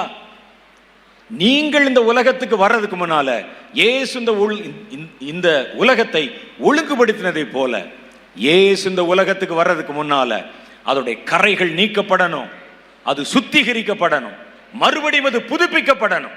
இயேசு வாழ்வதற்கு தகுதியுள்ள பூமியா? கர்த்தர் இந்த பூமி இப்படித்தான் படைத்தாரா? யார் சொன்னது உங்களுக்கு? நாம நினைச்சுக்கிட்டு இருக்கோம். ஏன்னா நம்ம கண்முழிச்சு பார்த்த போதிலிருந்து பூமி இப்படி இருக்கு, அதனால இப்படிதான் இருந்திருக்கும் என்று நினைக்கிறோம். கண்டிப்பா அது இப்படி இல்லை. கண்டிப்பா அது இப்படி இல்லை. கர்த்தர் வேற மாதிரி படைத்தார். ஜாகிரபி கூட வித்தியாசமா இருந்திருக்கு அந்த காலத்துல. ஒரு சின்ன வசனம் சொல்லுகிறேன் பாருங்க. ஆதியாகமம் புஸ்தகம் 1ஆம் அதிகாரத்தில் கர்த்தர் பூமியை படைத்த போது பூமியின் மேல இருக்கிற தண்ணி இருக்கு பாருங்க, அந்த தண்ணி எல்லாம் ஓரிடத்தில் சேர கடவுது என்றார். அப்படித்தானே போட்டிருக்க அந்த இடத்துல. அதை சேர்ந்த தண்ணிக்கு சமுத்திரம் என்று பெயரிட்டார். அப்படின்னா பூமியில தண்ணி ஓரிடத்துல சேர்ந்து இருக்கணும். ஒன்று பூமி இப்படி வட்டமா இருந்தா பாதி தண்ணியும் பாதி நிலவுமாக இருக்கணும், அல்லது மேல நிலமும் கீழே தண்ணியுமா இருக்கணும். இப்ப கடல் அப்படியா இருக்குது? சொல்லுங்க. ஒரு பகுதி முழுசும் தண்ணி, ஒரு பகுதி முழுசும் நிலமா இருக்கா? அப்ப இல்ல. இது மாதிரி இன்னும் நிறைய இருக்கலாம், நமக்கு தெரியல. கர்த்தர் உண்டாக்கின விதம் வேற. மனிதனுடைய சாபத்தினால பூமி இன்னைக்கு சிதிலமடைந்து போயிருக்கிறது. சாத்தான் இந்த பூமியில ஆடின ஆட்டம், சாத்தான் செய்து வைத்த அசுத்தமான கிரியைகள், இதோட காரியத்தை செய்ய முடியாது. இப்ப நம்ம என்ன செய்யணும்? மறுபடியும் ஆதியாகம புஸ்தகம் 1ஆம் அதிகாரத்தில் இருக்கிற மாதிரியே ஒழுங்கற்றதும் வெறுமையுமான பூமி. ஆதியிலே கர்த்தர் வானத்தையும் பூமியும் சிருஷ்டித்தார். பூமியானது ஒழுங்கின்மையும் வெறுமையுமாய் இருந்தது, ஆழத்தில் மேல் இருள் இருந்தது, ஆவியானவர் அசைவாடினார். பூமியை புதுப்பிக்கணும் கர்த்தர். இப்ப முதல்ல என்ன செய்யணும்னா, பூமியை புதுப்பிக்கணும்னா முதல்ல ஆவியானவர் அசைவாடணும் பூமியில. கர்த்தர் அந்த நாட்களிலே மனிதனை உண்டாக்காததினால தாமே பூமியிலே அசைவாட ஆரம்பித்து விட்டார். முதல்ல அவர் அசைவாடணும், பூமியில நடக்கணும், அவரோட பிரசன்னம் அப்படியே போகணும், பரவணும் பூமி முழுசும். அப்ப மனிதனுங்க இல்லாததுனால கர்த்தர் தாமே இறங்கி வந்து உலாவினார், அசைவாடினார். இப்ப பூமியை மனுஷன் கொடுத்தாரே நடுவுல, இப்ப மனுஷனை மையமா வச்சுதான் எதையும் செய்யணும். இப்ப ஆவியானவர் பூமியில அசைவாட விரும்புகிறார். அதற்கு மனிதர்களை தேர்வு செய்து மனிதர்களை அபிஷேகம் பண்ணி உங்களை கருவியாய் வைத்துக் கொண்டு ஆவியானவர் இங்கே பரவ விரும்புகிறார். அதுக்கு தான் இந்த அபிஷேகம். 7 அபிஷேகத்தை கர்த்தர் கட்டளையிட்டால் இந்த அபிஷேகம் மனிதர் இல்லாமல் தானாய் பூமியில சுற்றி வராது. அது வானமண்டலங்களை சுற்ற முடியும். வேற எந்த இடத்திலும் ஆவியானவர் போக முடியும். பூமியில வரணும்னா அது மனிதர்களுக்குள்ளே வந்து மனிதர்கள் மூலமாய்த்தான் இது பரவ வேண்டும் இங்கே. அதனால்தான் கர்த்தர் இந்த கடைசி நாட்களிலே பூமி எங்கும் அனுப்பப்பட போகிற 7 ஆவிகளை வெறுமனே கர்த்தர் அனுப்பல, மனிதர்களுக்குள் கொடுத்து மனிதர்கள் மூலம் கர்த்தர் ஆவியினால் பூமி நிரப்ப போகிறார். அல்லேலூயா. இப்ப ஏன் உங்களை கூட்டு உட்கார வச்சிருக்காங்க தெரியுதா? நீங்க அதை விட்டுட்டு நமக்கு எப்ப பிரதர்ஸ் வந்து ஜெபம் பண்ணுவாங்க, எப்ப நம்ம தலைவலி குணமாகும், காய்ச்சல் குணமாகும், அபிஷேகத்தை கொடுத்துட்டாரே. நீங்க சின்ன சின்ன பிரச்சனையை பெருசுபடுத்தினீங்கன்னா அதுதான் உங்கள் வாழ்க்கையில கடைசி வரைக்கும் பிரச்சனையா இருக்கும். நீங்க அதை கண்டுக்கிறாதீங்க. அதெல்லாம் நமக்கு துவக்க காலத்தோடு முடிந்து விட்டது. முதலாவது தேவனுடைய ராஜ்யத்தையும் நீதியும் தேடுங்கள், அப்பொழுது இதெல்லாம் உங்களுக்கு சாதாரணமாய் கொடுக்கப்படும். கர்த்தர் உங்களை அபிஷேகம் பண்ண விரும்புகிறார். ஏன்னா இப்ப மனிதர்களுக்குள்ளே வந்துதான் கர்த்தர் இந்த பூமிக்குள்ளே அசைவாட முடியும். மற்ற இடத்துல போயிடலாம். பூமியை கர்த்தர் மனுபுத்திரர் கொடுத்து விட்டார். இந்த கீவேர்டை வந்து மறக்காதீங்க. அப்ப மனிதர்களை கொண்டுதான் செய்கிறார். ஆகவேதான் உங்களை ஜெபம் பண்ண சொல்லுகிறார், ஆகவேதான் உங்களை உபவாசம் பண்ண சொல்லுகிறார், ஆகவேதான் உங்களை கண்ணீர் வடிக்க சொல்லுகிறார். நீங்க செய்தால் தான் கர்த்தர் உள்ளே கிரியை செய்ய முடியும். இப்ப இந்த உலகத்தை கர்த்தர் மறுபடியும் புதிதாக்க விரும்புகிறார். ஆதியாகமத்தில் அவர் என்ன செய்தார்? ஆழத்தின் மேல் இருள் இருந்தது, தேவ ஆவியானவர் தண்ணீர்கள் மேல் அசைவாடினார். இப்ப முதல்ல கர்த்தர் இந்த பூமியில அசைவாடணும். அப்ப அதுக்கு பார்க்கிறார். இப்ப நாமாய் போய் அசைவாட முடியாது. இந்த மனிதர்களை நிரப்பி இந்த மனிதர்கள் மூலம் இந்த பூமியிலே அவருடைய வல்லமை பரவி கொண்டே வரணும். நீங்க அபிஷேகத்துக்கு இடம் கொடுத்தாலே போதும், இந்த அபிஷேகம் உங்களுக்குள்ளே இருந்து பரவி கொண்டே வரும். அதான் வேதம் சொல்லுது. நேற்று வாசித்தோமே, அது வெளிப்படுத்தின விசேஷம் 5:6 கர்த்தர் பூமியிலே அனுப்புவதற்கு 7 ஆவிகளை வைத்திருக்கிறார். 7 ஆவிகள், அவை பூமி எங்கும் அனுப்ப போகிற கர்த்தருடைய ஆவிகளாம். இரண்டாவது என்ன செய்தார் பாருங்க, வந்துட்டு கர்த்தருடைய ஆவியானவர் அசைவாடி கர்த்தர் ஒரு காரியத்தை உண்டாக்கினார். எப்படி உண்டாக்கினார் தெரியுமா? தம்முடைய வார்த்தையை அனுப்பி உண்டாக கடவது என்றார். அது உண்டாயிற்று. அவர் இந்த பூமி எப்படி படைச்சார் பாருங்க, சொல்லுங்க. வார்த்தையினாலே பூமியை படைத்தார். உண்டாக கடவது, வெளிச்சம் உண்டாக கடவுது என்ற வார்த்தை அவருடைய வாயிலிருந்து வெளிப்பட்டது. அது வார்த்தை வெளிப்பட்ட உடனே அந்த இடத்துல அந்த பூர்ணமான காரியம் உண்டானது. மலை உண்டாக கடவுது, மலை உண்டாயிற்று. ஆறு உண்டாக கடவுது, அந்த வார்த்தை சொல்லணும், சொன்னால் தான் அது உண்டாகும். அது கர்த்தருடைய வார்த்தை. நான் ஏற்கனவே சொன்னேன், கர்த்தர் தம்முடைய வார்த்தை, கர்த்தருடைய வாயிலிருந்து ஒரு வார்த்தை வெளிப்பட்டா அதுக்கு பேர் தான் தீர்க்க தரிசனம். கர்த்தருடைய வார்த்தை ஒரு மனிதனுக்குள் இருந்து மனிதன் மூலமாய் வெளிப்படுத்தப்பட்டால் அவர்களுக்கு பேர் தீர்க்க தரிசிகள். இப்ப கர்த்தர் இந்த பூமியை புதுப்பிக்க விரும்புகிறார் தம்முடைய வார்த்தையை கொண்டு. அப்ப இதில் சிதிலம் அடைந்திருக்கிற, சிதிலம்னா உங்களுக்கு தெரியும், அப்படி கிராக் ஆகியிருக்கு. இந்த இந்த இந்த கல் தூண் சிமெண்ட்லே கட்டப்பட்டிருக்குன்னு வச்சுங்க. ஒரு தூண் சிமெண்ட்ல கட்டப்பட்ட தூணை இப்ப ரிப்பேர் பண்ணனா எதை வச்சு ரிப்பேர் பண்ணுவோம்? சிமெண்ட்டை வச்சு தான் ரிப்பேர் பண்ணுவோம். தரை கீழே கிராக் ஆயிருக்கு, சிமெண்ட் தரை, சிமெண்ட்டை வச்சு தான் ரிப்பேர் பண்ணுவோம். வார்த்தையினாலே உண்டாக்கப்பட்ட உலகம் சிதிலமடைந்தால் வார்த்தையை வச்சு தான் நீங்கள் அதை சரிப்படுத்த முடியும். வார்த்தையை வச்சு தான் சரிப்படுத்தணும். அந்த வார்த்தை பேசப்பட வேண்டும். கர்த்தர் வார்த்தையினால் தான் இந்த உலகத்தை உண்டாக்கினார். அதன் பின்பு இந்த உலகம் சீர்கெட்டு போயிருந்ததுனால தாமே இறங்கி வந்து முதல் கட்டமாய் அசைவாடி அதற்கு இரண்டாவது கட்டமாய் தன் வார்த்தை அனுப்பி அவைகளை புதுப்பித்தார். அதே காரியம்தான் இந்த கடைசி காலத்துல இயேசு வர்றதுக்கு முன்னால செயல்படுத்தப்பட போகிறது. இப்ப கர்த்தர் தம்முடைய வார்த்தையை வெளிப்படுத்தணும்னா நடுவுல மனிதர்கள் நம்ம நிக்கிறோம் இல்ல. முதல்ல இயேசு ஆதியாகமம் புஸ்தகம் 1வது அதிகாரத்துல பூமியை அவர் மறுபடி சீரமைத்த போது மனிதர்கள் நம்ம இல்ல. அதனால கர்த்தர் தாமே நேரடியாய் தம்முடைய வார்த்தை வெளிப்படுத்தினார். இருளை பார்த்து பேசினார், வெளிச்சம் உண்டாக கடவுது என்றார். மண்ணை பார்த்து பேசினார், அது மரங்களையும் புல் பூண்டுகளையும் பிறப்பிக்க கடவுது என்றார். இப்ப பூமியை நம்ம அதிகாரத்தில் கொடுத்துட்டாரே. இப்ப கர்த்தர் பேசணும்னா என்ன செய்யணும்னா தாமாய் அல்ல, உங்கள் வழியாய் பேச வேண்டும். உங்கள் வழியா தான் பேசணும், உங்க வழியா தான் அசைவாடணும்.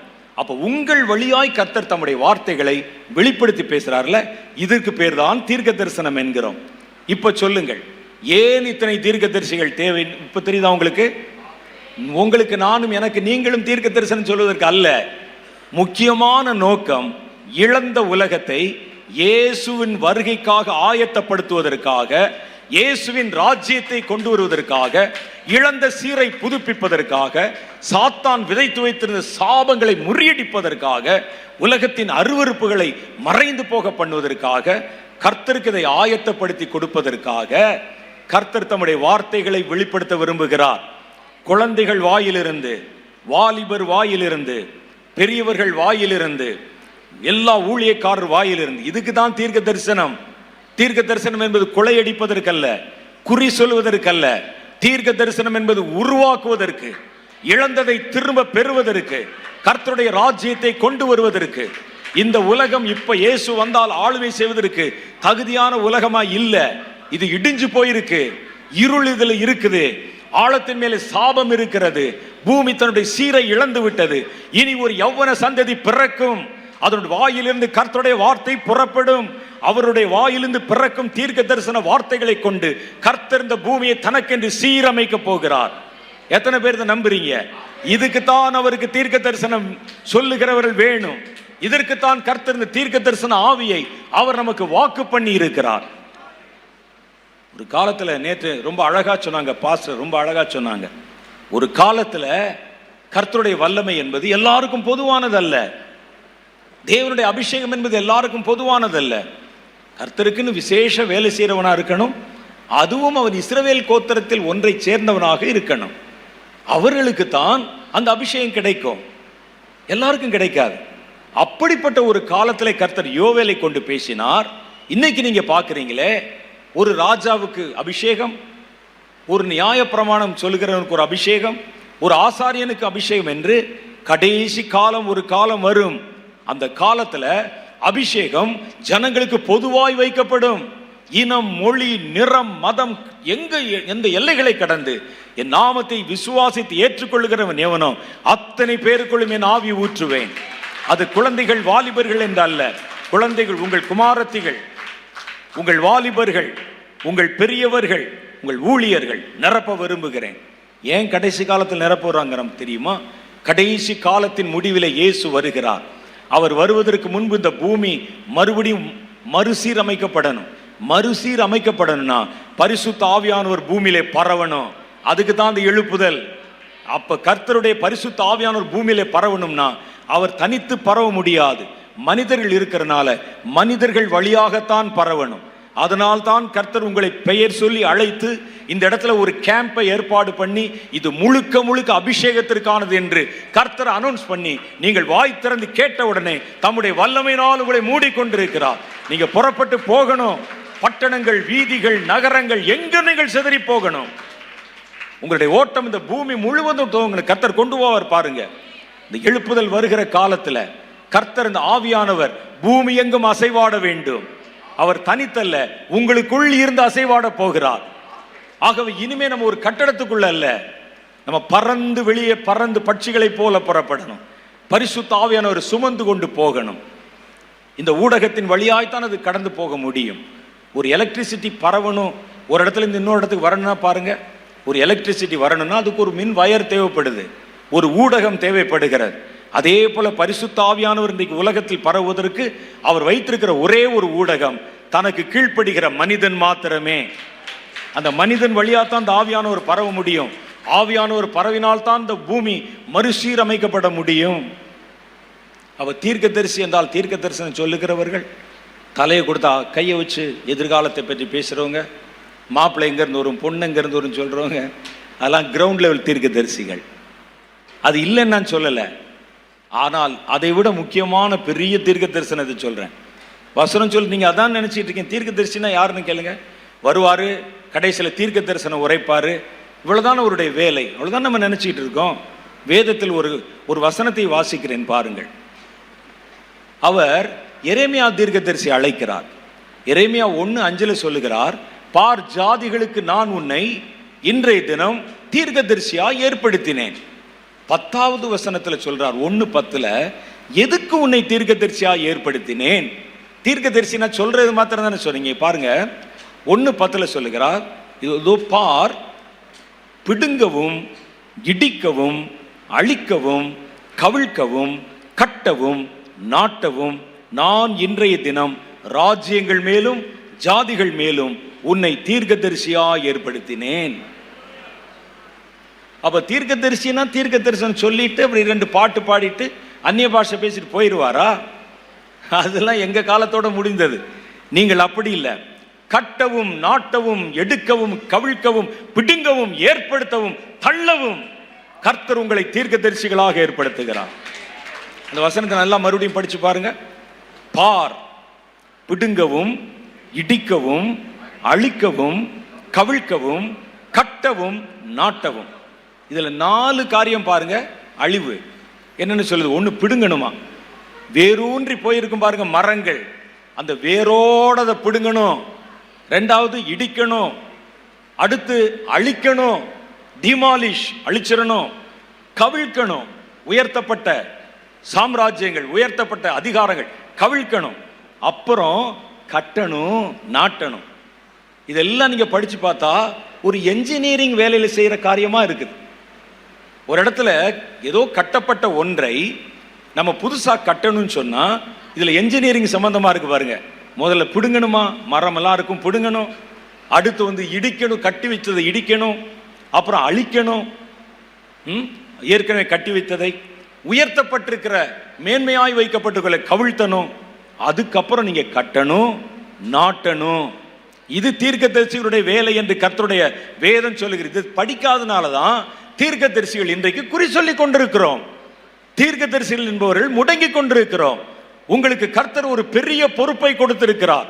தீர்க்க தரிசன அபிஷேகம் கட்டுவதற்கும் நாட்டுவதற்கும், சாத்தான் ஏற்படுத்தினதை பிடுங்குவதற்கும் அழிப்பதற்கும் அதிகாரங்களை கவிழ்த்துவதற்கும் தீர்க்கதரிசிகளுக்கு அதிகாரம் இருக்கிறது. அல்லேலூயா. அப்படிப்பட்ட தீர்க்கதரிசிகளை கர்த்தர் ராஜ்யங்கள் மேலும் ராஜாக்கள் மேலும் தேசங்கள் மேலும் ஜாதிகள் மேலும் எழுப்ப போகிறார். அப்படிப்பட்ட தலைமுறையை தான் கர்த்தர் இங்கே அழைத்து கொண்டு வந்திருக்கிறார். நீ சாதாரண தீர்க்கதரிசி அல்ல, பயந்து நடுங்குகிற தீர்க்கதரிசி அல்ல. கர்த்தருக்கு ராஜ்யங்களை கட்டவும் ராஜ்யத்தை நாட்டவும்.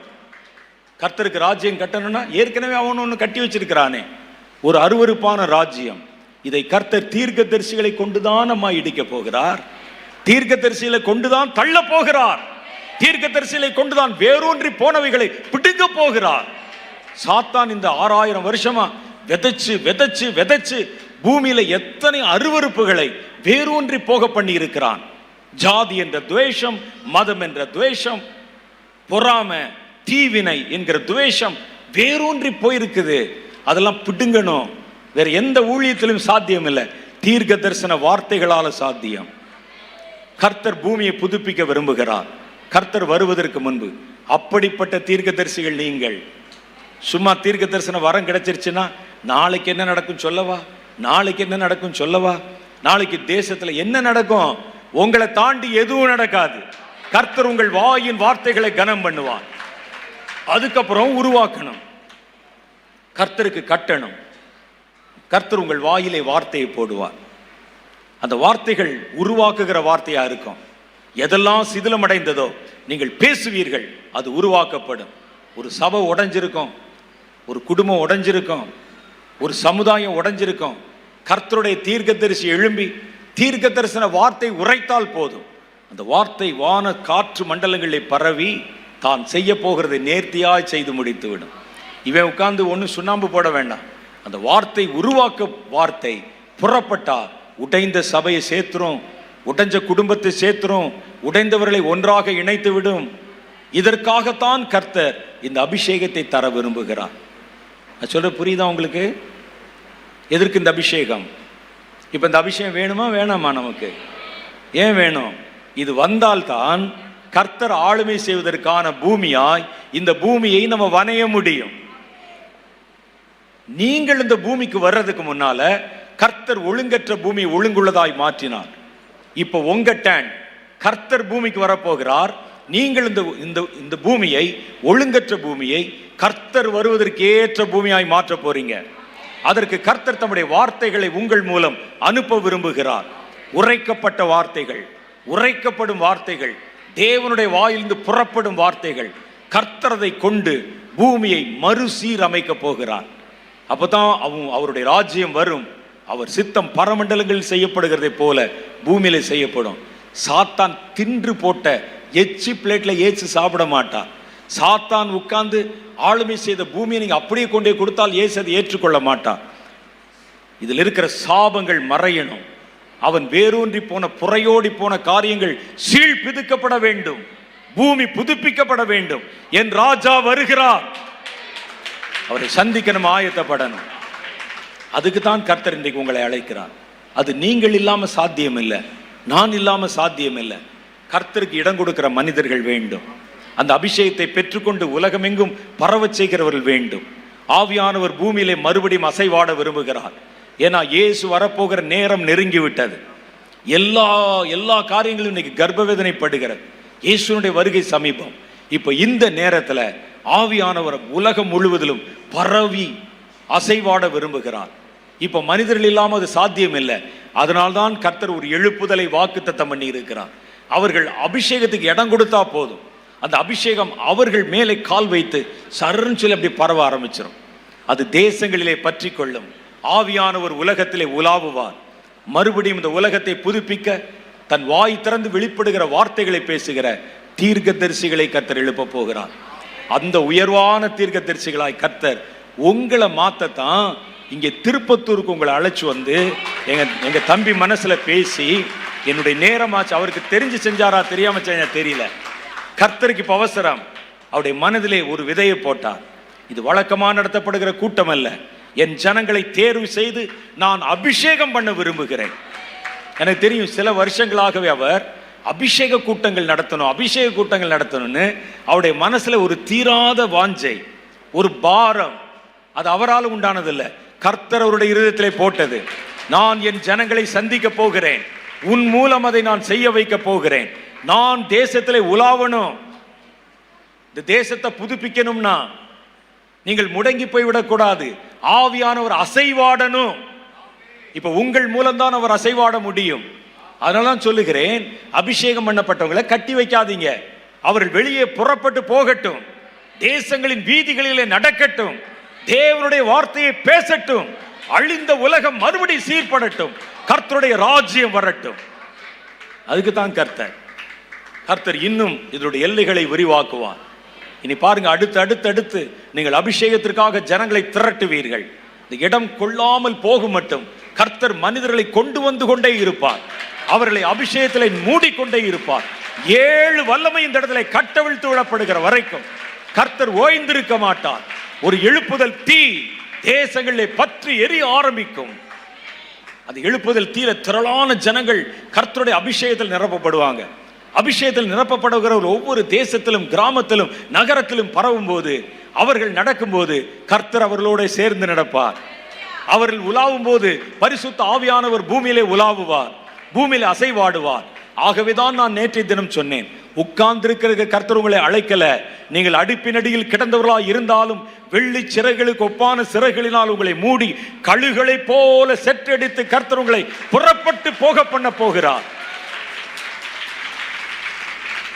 முதல் கட்ட அபிஷேகம், அது 7 அபிஷேகத்தை கர்த்தர் இறக்கி வைக்க விரும்புகிறார். அதற்கு பாத்திரங்கள் வேணும். அதனால் தான் இந்த அபிஷேக கூடுகையிலே உங்களை எல்லாம் கர்த்தர் அழைத்து வந்திருக்கிறார். முதல் கட்ட ஆவியானவர் அசைவாடணும். 2வது கர்த்தர் உங்களை தம்முடைய தீர்க்க தரிசன அபிஷேகத்தில் நிரப்பி தான் பேச விரும்புகிற வார்த்தைகள் உங்கள் மூலம் பேசி கர்த்தர் கட்டளையிட்டு அந்த வார்த்தைகள் பூமியில உருவாக்குகிறதை பார்ப்பீங்க. இதுவரைக்கும் உண்டான தீர்க்க தரிசனங்கள் மாதிரி இல்லை. இல்லாத ஒன்றை புதுசா உண்டாக்கும் அந்த வார்த்தை. அது நடந்தே தீரும். கர்த்தர் அப்படித்தான் உண்டாக்கினார். அதே போல காரியத்தை இன்றைக்கு உங்களை கொண்டு உங்களுக்கு உள்ளிருந்து உங்கள் மூலமாக கர்த்தர் பூமியை புதுப்பிக்க விரும்புகிறார். எத்தனை பேருக்கு புரிஞ்சிச்சு? இதுக்கு தான் நம்ம உன்னை அழைக்கிறார். இதுக்கு ஏதாவது வயசு இருக்குதா?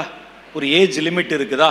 ஏன்னா ஒரு முகாம் வந்தா அதுக்கு ஏஜ் வைக்கிறமே, அது மாதிரி கர்த்தர் உலாவுவதற்கு என் சரீரத்தை, என் மனதை, என் ஆத்மாவை கர்த்தர் எடுத்து பயன்படுத்தணும்னா ஏதாவது அதுக்கு கண்டிஷன் இருக்கா, வயசு இருக்கா? இல்லை. உங்கள் பிள்ளைகளுக்கு அதில் இடம் இருக்கிறது, உங்கள் வாலிபர்களுக்கு அதில் இடம் இருக்கிறது, உங்கள் பெரியவர்களுக்கு அதில் இடம் இருக்கிறது, வயதானவர்களுக்கு கூட இடம் இருக்கிறது. நான் எல்லாம் என்னங்க நடக்க போறேன்? நீ ஏன் நடக்கிற? பரிசுத்த ஆவியானவரை கொண்டு போவார். எனக்கு 50 வயசு ஆச்சுங்க, எனக்கு கால் முட்டு எல்லாம் ரொம்ப தேஞ்சு போச்சு, வீட்டுக்கு வரைக்கும் போறதுக்கே முடியல அப்படின்னு நீங்க சொல்லுவீங்க. யார் சொன்னா? கர்த்தருடைய வல்லமை உங்களுக்குள்ள இறங்கும் போது உன் கால்களை மான்களின் கால்களை போல் ஆக்குவார். கர்த்தர் உங்களை உலாவி வர பண்ணுவார். ஆகாப் 8 குதிரை பூண்ட ரதத்துல உட்கார்ந்துருந்தான். ரதத்துல ஏறி புறப்பட போகிறான். அப்போ கேட்கிறான், மழை வர மாதிரி இருக்கு. இப்ப எலியாவும் அவனு கொஞ்சம் நெருக்கமா பேசிட்டாங்க. நான் இங்கே போகிறேன், நீர் வருகிறதா இருந்தால் ரதத்தில் ஏறிக்கொள்ளும், லிப்ட் தருகிறேன் என்றான். போயா, ஒரு ரதம் உன்னை மாதிரி மூட்டு செத்து போனவன் தான் ரதம். கர்த்தருடைய ஆவி என்னோடு கூட இருக்கிறார். தன் அறையை கட்டி கொண்டு ஓடினான். 8 குதிரை பூட்டின ரதத்தை முந்தி கொண்டு எலியா எல்லையை தொட்டான். அந்த அபிஷேகத்தை கர்த்தர் உங்களுக்கு வாக்கு பண்ணுகிறார். நீங்கள் உலாவணும், பரவணும், நடக்கணும். இந்த அபிஷேகம் சபைகளுடைய எல்லா தடைகளை உடைத்து வெளியே புறப்பட்டு போகணும். கர்த்தருக்கு சபை தேவை, சபை மாத்திரமல்ல, ஒட்டுமொத்த உலகமே இனிமேல் தேவைப்படுகிறது. இந்த உலகத்தின் மேல் அவர் அரசாளுமை செய்ய விரும்புகிறார். அதற்காகத்தான் கர்த்தர் அழைத்து வந்திருக்கிறார். நம்ம எல்லாம் எழுந்து நின்று சில நிமிஷம் ஜெபம் பண்ண போறோம். கர்த்தருடைய வல்லமை இப்போ உங்களுக்கு தெரிஞ்சிருச்சு. எதுக்கு இந்த கூட்டம்? புரிஞ்சா புரியலையா? புரிஞ்சா புரியலையா? எதுக்கு இந்த கூட்டம்? கர்த்தர் எதற்கு உங்களை உங்களை அழைத்து வந்திருக்கிறார்? எதுக்கு தீர்க்க தரிசனம்? தீர்க்க தரிசனம் எதிர்காலத்தை பற்றி குறி சொல்வதற்கு அல்ல, உலகத்தை புதுப்பிக்க போறோம். புது வார்த்தைகள், புதுப்பிக்கும் வார்த்தைகள், சிதிலமடைந்ததை சீர்படுத்தும் வார்த்தைகள். தீர்க்க தரிசிகளின் வாயை கர்த்தர் திறப்பார். அப்படி திறக்க போது உங்க வார்த்தை. கண்களின் மூடி கர்த்தர் நோக்கி பாருங்க. இப்ப சொல்லுங்க, இந்த அபிஷேகத்தை என் மேல் ஊற்றும் ஆண்டவரே. நான் வெறுமையா அந்த இடத்துல இருந்து போகக்கூடாது. இந்த அபிஷேகத்தின் வல்லமையோடு தான் நான் போகணும். இந்த வரங்கள் எனக்கு வேண்டும். மேலான தீர்க்க தரிசனம் வேண்டும். சிதிலம் அடைந்ததை சீர்படுத்துகிற தீர்க்க தரிசனம், உடைந்ததை ஒட்ட வைக்கிற தீர்க்க தரிசனம், காணாமல் போனதை புதுப்பிக்கிற தீர்க்க தரிசனம், உலகத்தை உமக்கென்று ஆயத்தப்படுத்துகிற தீர்க்க தரிசனம்.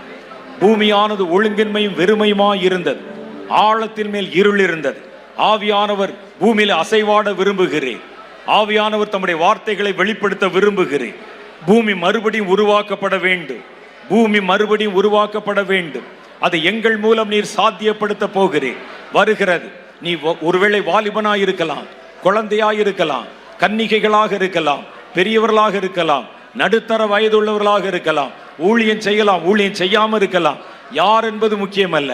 தன் வசனத்துக்கு நடுங்குகிறவனை கர்த்தர் உற்று பார்க்கிறார். தன் சித்தத்தை தேடுகிறவனை கர்த்தர் உற்று பார்க்கிறார். நம்ம யாரும் இந்த அபிஷேகத்துக்கு தூரமானவர்கள் அல்ல. கர்த்தருக்கு ராஜ்யத்தை ஆயத்தப்படுத்த போறோம். கர்த்தருக்கு உலகத்தை ஆயத்தப்படுத்த போறோம். கர்த்தர் இந்த பூமியில அசைவாடுவதற்கு நாம் நம்முடைய இருதயத்தை திறந்து கொடுக்க போறோம். ஆழத்தின் மேல் இருக்கும் இருளின் மேல் அசைவாடின தேவன் இன்றைக்கு உங்களை கொண்டு இந்த இருண்ட பூமியில அசைவாட துவங்க போகிறார். இறங்க போகுது அந்த வல்லமை, இறங்க போகுது அந்த வல்லமை. கேட்கிற எவனும் பெறுகிறான், தேடுகிறவன் அதை கண்டுபிடிக்கிறான், தட்டுகிறவனுக்கு திறக்கப்பட போகிறது. மேலான தீர்க்க தரிசன வார்த்தைகள், உருவாக்குகிற வார்த்தைகள், எழுப்புகிற வார்த்தைகள், கட்டுகிற வார்த்தைகள், இடிக்கிற வார்த்தைகள், சாத்தானுடைய காரியங்களை வேரோட பிடுங்குகிற வார்த்தைகள், சாத்தானுடைய அதிகாரங்களை கவிழ்த்து போடுகிற வார்த்தைகள் இயேசுவின் நாமத்தினால் இறங்க போகிறது. கர்த்தர் உங்களை கொண்டு மறுபடியும் ஒரு புது உலகத்தை சீரமைக்க போகிறார். இறங்குது, இறங்குது. நீதான், நீதான், நீதான், நீதான், நீதான், நீதான், நீதான். அதுக்குத்தான் கர்த்தர் உன்னை அழைத்து வந்திருக்கிறார். அதற்குத்தான் உன்னை நிரப்பிக் கொண்டிருக்கிறார்.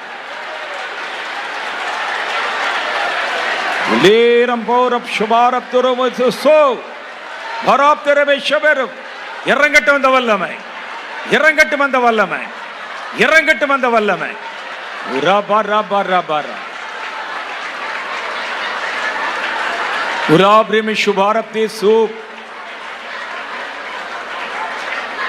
என் ஆவிக்குரிய கண்கள் திறக்கப்படுகிறது.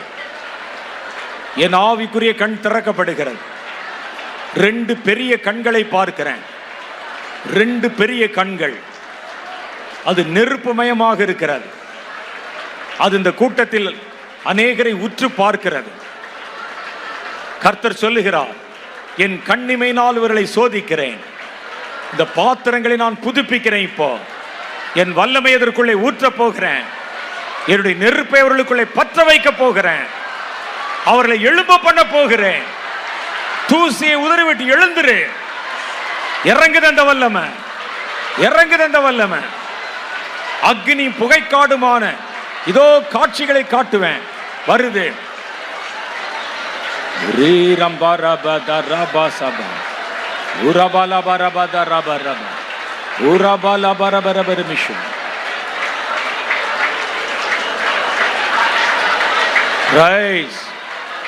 விடாத, கேளு.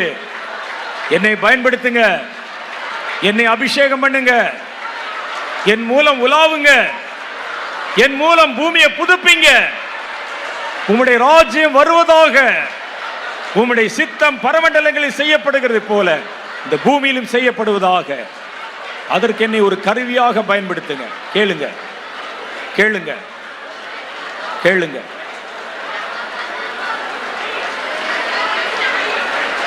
லீரம் தூரம் சுபாதி ஹரபரபரு துரமிஷுது பாலா பஹபதரம சுபா உரா பாலா பதரபதரமிஷ் உரா பதரபிலமிரமதுரபா. உருவாக்குகிற அதிகாரமுள்ள வார்த்தைகள், புதுப்பிக்கிற அதிகாரமுள்ள வார்த்தைகள், அவைகளை வெளிப்படுத்துகிற தீர்க்க தரிசன அபிஷேகம், அதை வெளிப்படுத்துகிற தீர்க்க தரிசன அபிஷேகம் இறங்கட்டும்.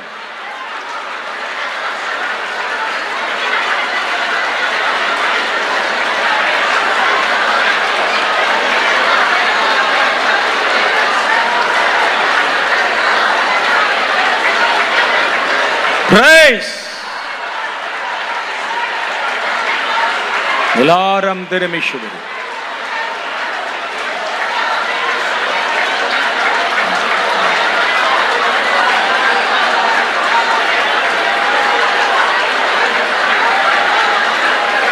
Gurim Disugudurimishuguri. Urabarabirimishuguri Biduramirabidu. Balaparamutum Din Subhada Dirimishidi. ஊரம் தரபிஷு. இது கொஞ்சம் கவனிங்க, இது கொஞ்சம் கவனிங்க. நேற்றைய தினத்தில் நான் பார்த்ததை போலவே இந்த இடத்துல ஒரு வெண்மையான புகை, அது புகை என்று சொல்ல முடியாது, நீராவி மாதிரி இருக்குது. ஒரு மேகம் அப்படியே வந்து உலாவுகிற மேகத்தை போல நம்முடைய தலைகளுக்கு மேலே அது அப்படியே புரண்டு கொண்டு வருகிறத பார்க்குறேன். கர்த்தருடைய ஆவியானவர் இங்கு தான் நிற்கிறார். கர்த்தர் எனக்கு ஒரு காரியத்தை சொல்லுகிறார். நீ இப்ப பேசாத, நான் இவரிடத்தில் பேச போறேன், நான் இவர்கள் நடுவில் கிரியை செய்ய போறேன். நீ அதிகமாய் ஒன்றும் பேச வேண்டாம், என் பிள்ளைகளோட நான் பேசுவேன். அவர்களுக்கு ஒன்றை சொல்லு, என்கிட்ட அவர்களை பேச சொல்லு. நான் அவர்களுடைய இருதயத்தில் பேசுவேன். ஒரு வல்லமை அவர்களுக்குள்ளே விதைக்க போகிறேன்.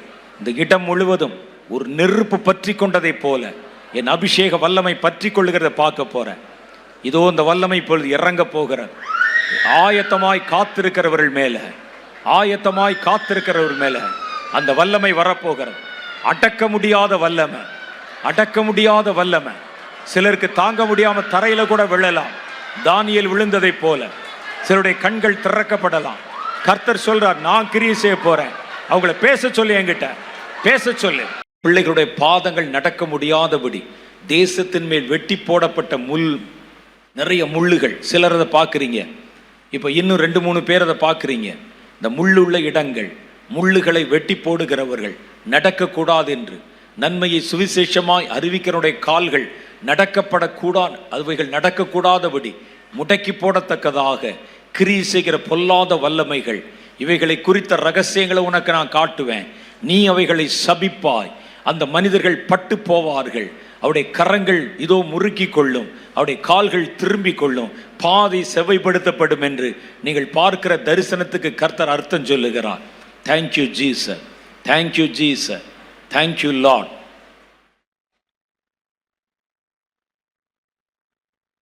மூன்று நாவுகளை யாரோ பார்க்குறாங்க, நாக்கு.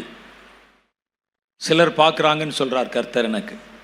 அது ஒருத்தர் அல்ல, சிலர் பார்க்குறாங்க. 3 நாக்கு. அந்த நாக்கு இப்பொழுது நெருப்பாய் எரிந்து கொண்டிருக்கிறது.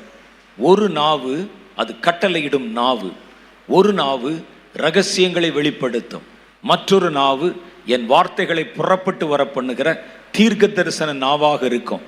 இதோ நான் உனக்கு கட்டளையிடுகிற ஆவியையும், என் வார்த்தைகளை வெளிப்படுத்துகிற ஆவியையும், என் ரகசியங்களை புலப்படுத்துகிற ஆவியையும் உங்களுக்குள் தருவேன் என்பதே இதனுடைய ரகசியம் என்று கர்த்தர் உங்களுக்கு சொல்லுகிறார். சிலர் பார்க்குறீங்க, அதை பார்க்குறீங்க, அதை.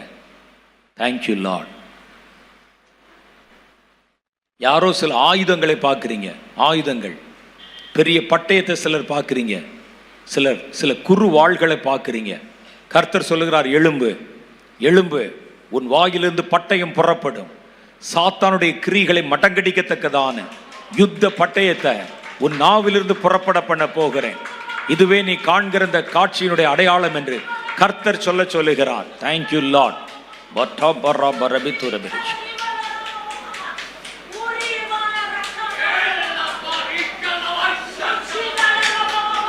யாரோ சிலர் ஒரு பெரிய உயர்ந்திருக்கிற மலையை பார்க்குறீங்க, அதுல ஒரு உயரமாக இருக்கிற ஒரு மொட்டை பாறை ஒன்று இருக்குது.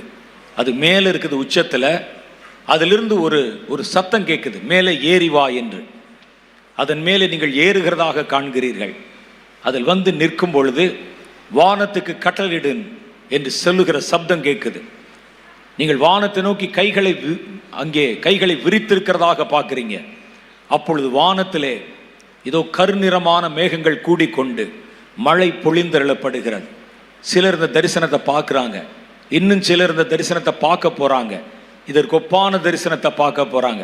கர்த்தர் இதன் மூலம் சொல்ல விரும்புகிறது என்னவென்றால், நீங்கள் செய்கிற ஜெபத்தினால வானம் திறக்கப்பட்டு என்னுடைய அபிஷேகம் மழையாய் ஜனங்களை நிரப்ப போகுது. நீங்கள் போகிற இடத்துல, நீங்கள் ஜெபிக்கிற இடத்துல, ஜனங்களை சந்திக்கிற இடத்துல உங்கள் மூலம் நான் அபிஷேகத்தை கட்டவிழ்த்து விடுவேன் என்று கர்த்தர் சொல்லுகிறார். புறப்பட்டு போ போ போ, இறங்குது அந்த வல்லமை. இன்னும் சிலருடைய நாசியில, மூக்குல ஒரு மண் வாசனையை நீங்க பார்க்குறீங்க. மழை பெய்வதற்கு முன்னால ஒரு மண் வாசனை புறப்படுமே, அதே போல ஒரு வாசனையை நீங்க பார்க்குறீங்க. கர்த்தராகி ஆண்டவர் சொல்லுகிறார், இதோ நீ புறப்பட்டு போய் என்னுடைய சுகந்த வாசனையான வார்த்தைகளை மண்ணான மனிதனுக்கு வெளிப்படுத்தவும், இனி வரப்போகிற காரியங்களை சொல்லி என் ஜனங்களை ஆதாயப்படுத்தவும் உனக்கு கட்டளிடப்படுகிறது. போ, அப்பொழுது ஜனங்கள் உனக்கு வசப்படுவார்கள். நீ சொல்லுகிற வார்த்தைகளை கேட்டு ஜனங்கள் திரளாக என்னிடத்தில் திரும்புவார்கள். கல்விமான்களின் நாவை நான் உனக்கு தந்து இதோ திரளான ஜனங்களுக்கு நடுவிலே உன் கால்களை நிறுத்த பண்ண போகிறேன் என்று கர்த்தர் உங்களுக்கு சொல்லுகிறார். இறங்குகிற அந்த வல்லமை, இறங்குகிற அந்த வல்லமை, இறங்குகிற அந்த வல்லமை. ஒரு மண் வாசனை யார் யாருக்கெல்லாம் தெரியுதுன்னு பாருங்க. தேங்க்யூ. மழை வருவதற்கு முன்னால வருகிற வாசனை. கர்த்தருடைய ஆவியானவர் இங்குதான் இருக்கிறார். கர்த்தர் அசைவாடுகிறார். Thank you Jesus.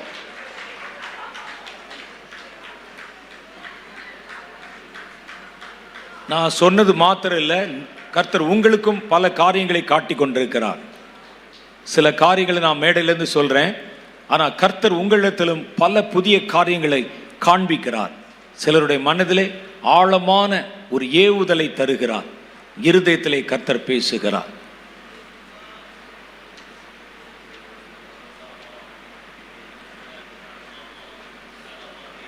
சிலருக்கு முன்னால கர்த்தருடைய பிரசன்னம் ஒரு எரிகிற நெருப்பு மாதிரி நிற்கிறத பார்க்குறேன். அது மனிதனுடைய உயரத்துக்கு சரியா இருக்குது. ஒரு 5.5 அடி உயரத்துக்கு ஒரு நெருப்பு பந்தம் சிலருக்கு முன்னால் நிற்கிது. நீங்க தான் இப்ப பேசணும், மனசுக்குள்ள பேசுங்க. கர்த்தர் பேச விரும்புகிறார். இதோ நம்முடைய போதகர் ஆஸ்பனுக்கு முன்னால கர்த்தர் தேவனுடைய பிரசன்னம் நிற்க காண்கிறேன். கர்த்தர் சொல்லுகிறார், மகனே பலங்கொண்டு திடமனதாயிரு, உன் அறையை கட்டிக்கொள். நான் உனக்கு புசிக்க கொடுக்கிறதை புசித்து, நான் உனக்கு பானம் பண்ண கொடுக்கிறதை பானம் பண்ணி கொண்டு உன் அறையை கட்டிக்கொள். நீ செய்ய வேண்டிய காரியம் திரளாயிருக்கிறது, திரளாயிருக்கிறது. நீ பழைய அஸ்திபாரத்தின் மேல உன் கட்டடத்தை கட்டாம நீ கட்டுவதற்கான புதிய அஸ்திபாரத்தை போட, புதிய அஸ்திபாரத்தை போடு. அந்த அஸ்திபாரத்தை நான் உனக்கு கற்பிப்பேன். அந்த அஸ்திபாரம் இதோ உனக்கு நன்மையான கனிகளை தரும். பழைய அஸ்திபாரத்தின் மேல் உன் அஸ்திபாரத்தை போட்டு உன் கட்டடங்களை நீ பெரிதாக்கினால் அது உனக்கு கனிகளை தராது. புதிய கதவுகள் திறக்கும், புதிய வழிகள் உனக்கு காட்டப்படும். பயப்படாதே, பலங்கொண்டு திடமனதாய் புறப்படு. அங்கே உனக்கு திரளான கனிகள் காத்திருக்கிறது, திரளான ஜாதிகளும் ஜனமும் காத்திருக்கிறது. நான் கர்த்தர், உன் கைகளை பிடித்து உன்னை நடத்த போகிற கர்த்தர், உன்மேல் கண்ணை வைத்து உனக்கு ஆலோசனை சொல்ல போகிற கர்த்தர்.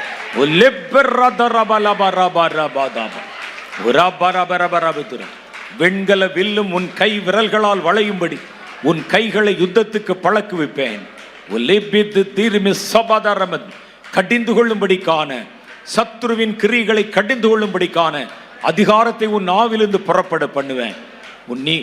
உன் பழைய அஸ்திபாரத்தின் மேலே உன்னுடைய கவனத்தை செலுத்தாம உனக்கென்று நான் வைத்திருக்கிற புதிய அஸ்திபாரங்களை பார். இது சீக்கிரம் எழும்பும். நீ இன்றைக்கு காலையிலே விதைப்பாய், அன்று இரவிலே அறுவடை செய்வாய். அவைகள் தீவிரமாய் உனக்கு பலன் கொடுக்கும். உன்னுடைய வலையை நீ நெகிழ விட்டு உடனே அதை இழுப்பாய். அதில் வலை கிழியத்தக்கதாக மீன்கள் இருக்கும். நீ போக வேண்டும் என்று நீ ஆவியானவர் சித்தம் கொண்டிருக்கிற எந்த இடத்திற்கும் நானே உன்னை இட்டு செல்வேன். திரளான ஜாதிகளும் திரளான ஜனங்களும் உன் வார்த்தைகளை கேட்கும்படி ஆங்காங்கே ஆயத்தப்படுத்தப்பட்டிருக்கிறாங்க. எழும்பு, உன் வல்லமையை தரித்துக்கொள், புறப்படு. உன் ஓட்டத்தை நான் சிவிங்கியின் ஓட்டத்தை போலவும், நீ பறக்குதலை நான் கழுகுகள் பறப்பதை போலவும் நானே பலப்படுத்துவேன். சீக்கிரமாய் காரியங்கள் மாறும், சீக்கிரமாய் பொழுதிருக்கிற சூழ்நிலைகள் மாறும்.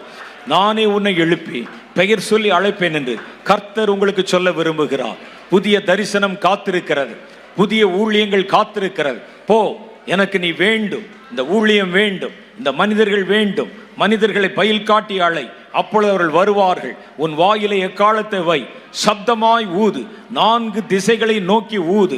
மேலே வானத்தை நோக்கி ஊது, கீழே பாதாளத்தையும் பூமியை நோக்கி ஊது. வலப்புறமும் இடப்புறமும் கிழக்கையும் தெற்கையும் மேற்கையும் வடக்கை நோக்கி ஊது. அப்பொழுது அவைகளிலே மகிமையான காரியங்கள் நிறைவேறுகிறதை அந்நிய கண்கள் மாத்திரமல்ல உன் சொந்த கண்களும் காணவே காணும் என்று சேனைகளின் கர்த்தர் சொல்லுகிறார். கைகளை தட்டி கர்த்தரை துதியுங்க. கர்த்தர் உங்களில் அநேக இடத்தில் பேசிக் கொண்டிருக்கிறார், அநேகரை தொட்டு கொண்டிருக்கிறார்.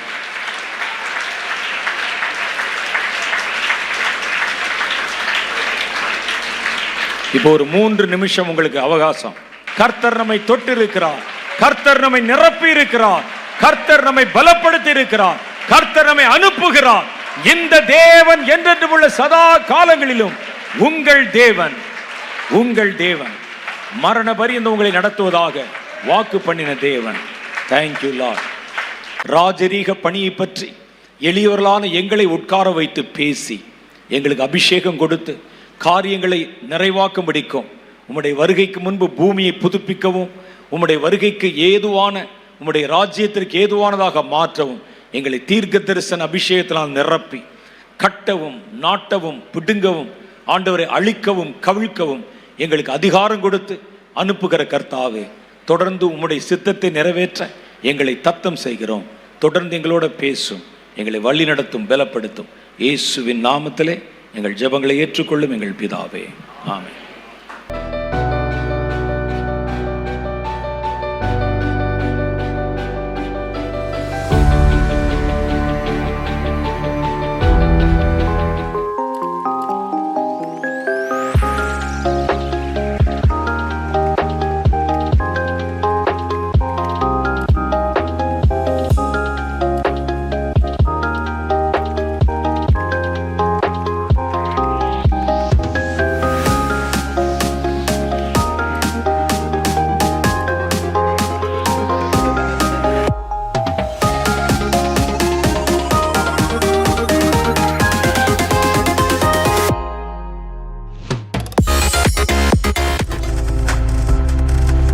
நீங்கள் பார்த்து கொண்டிருப்பது உங்கள் ஜாய் டிவி. உங்கள் துக்கம் சந்தோஷமாய் மாறும்.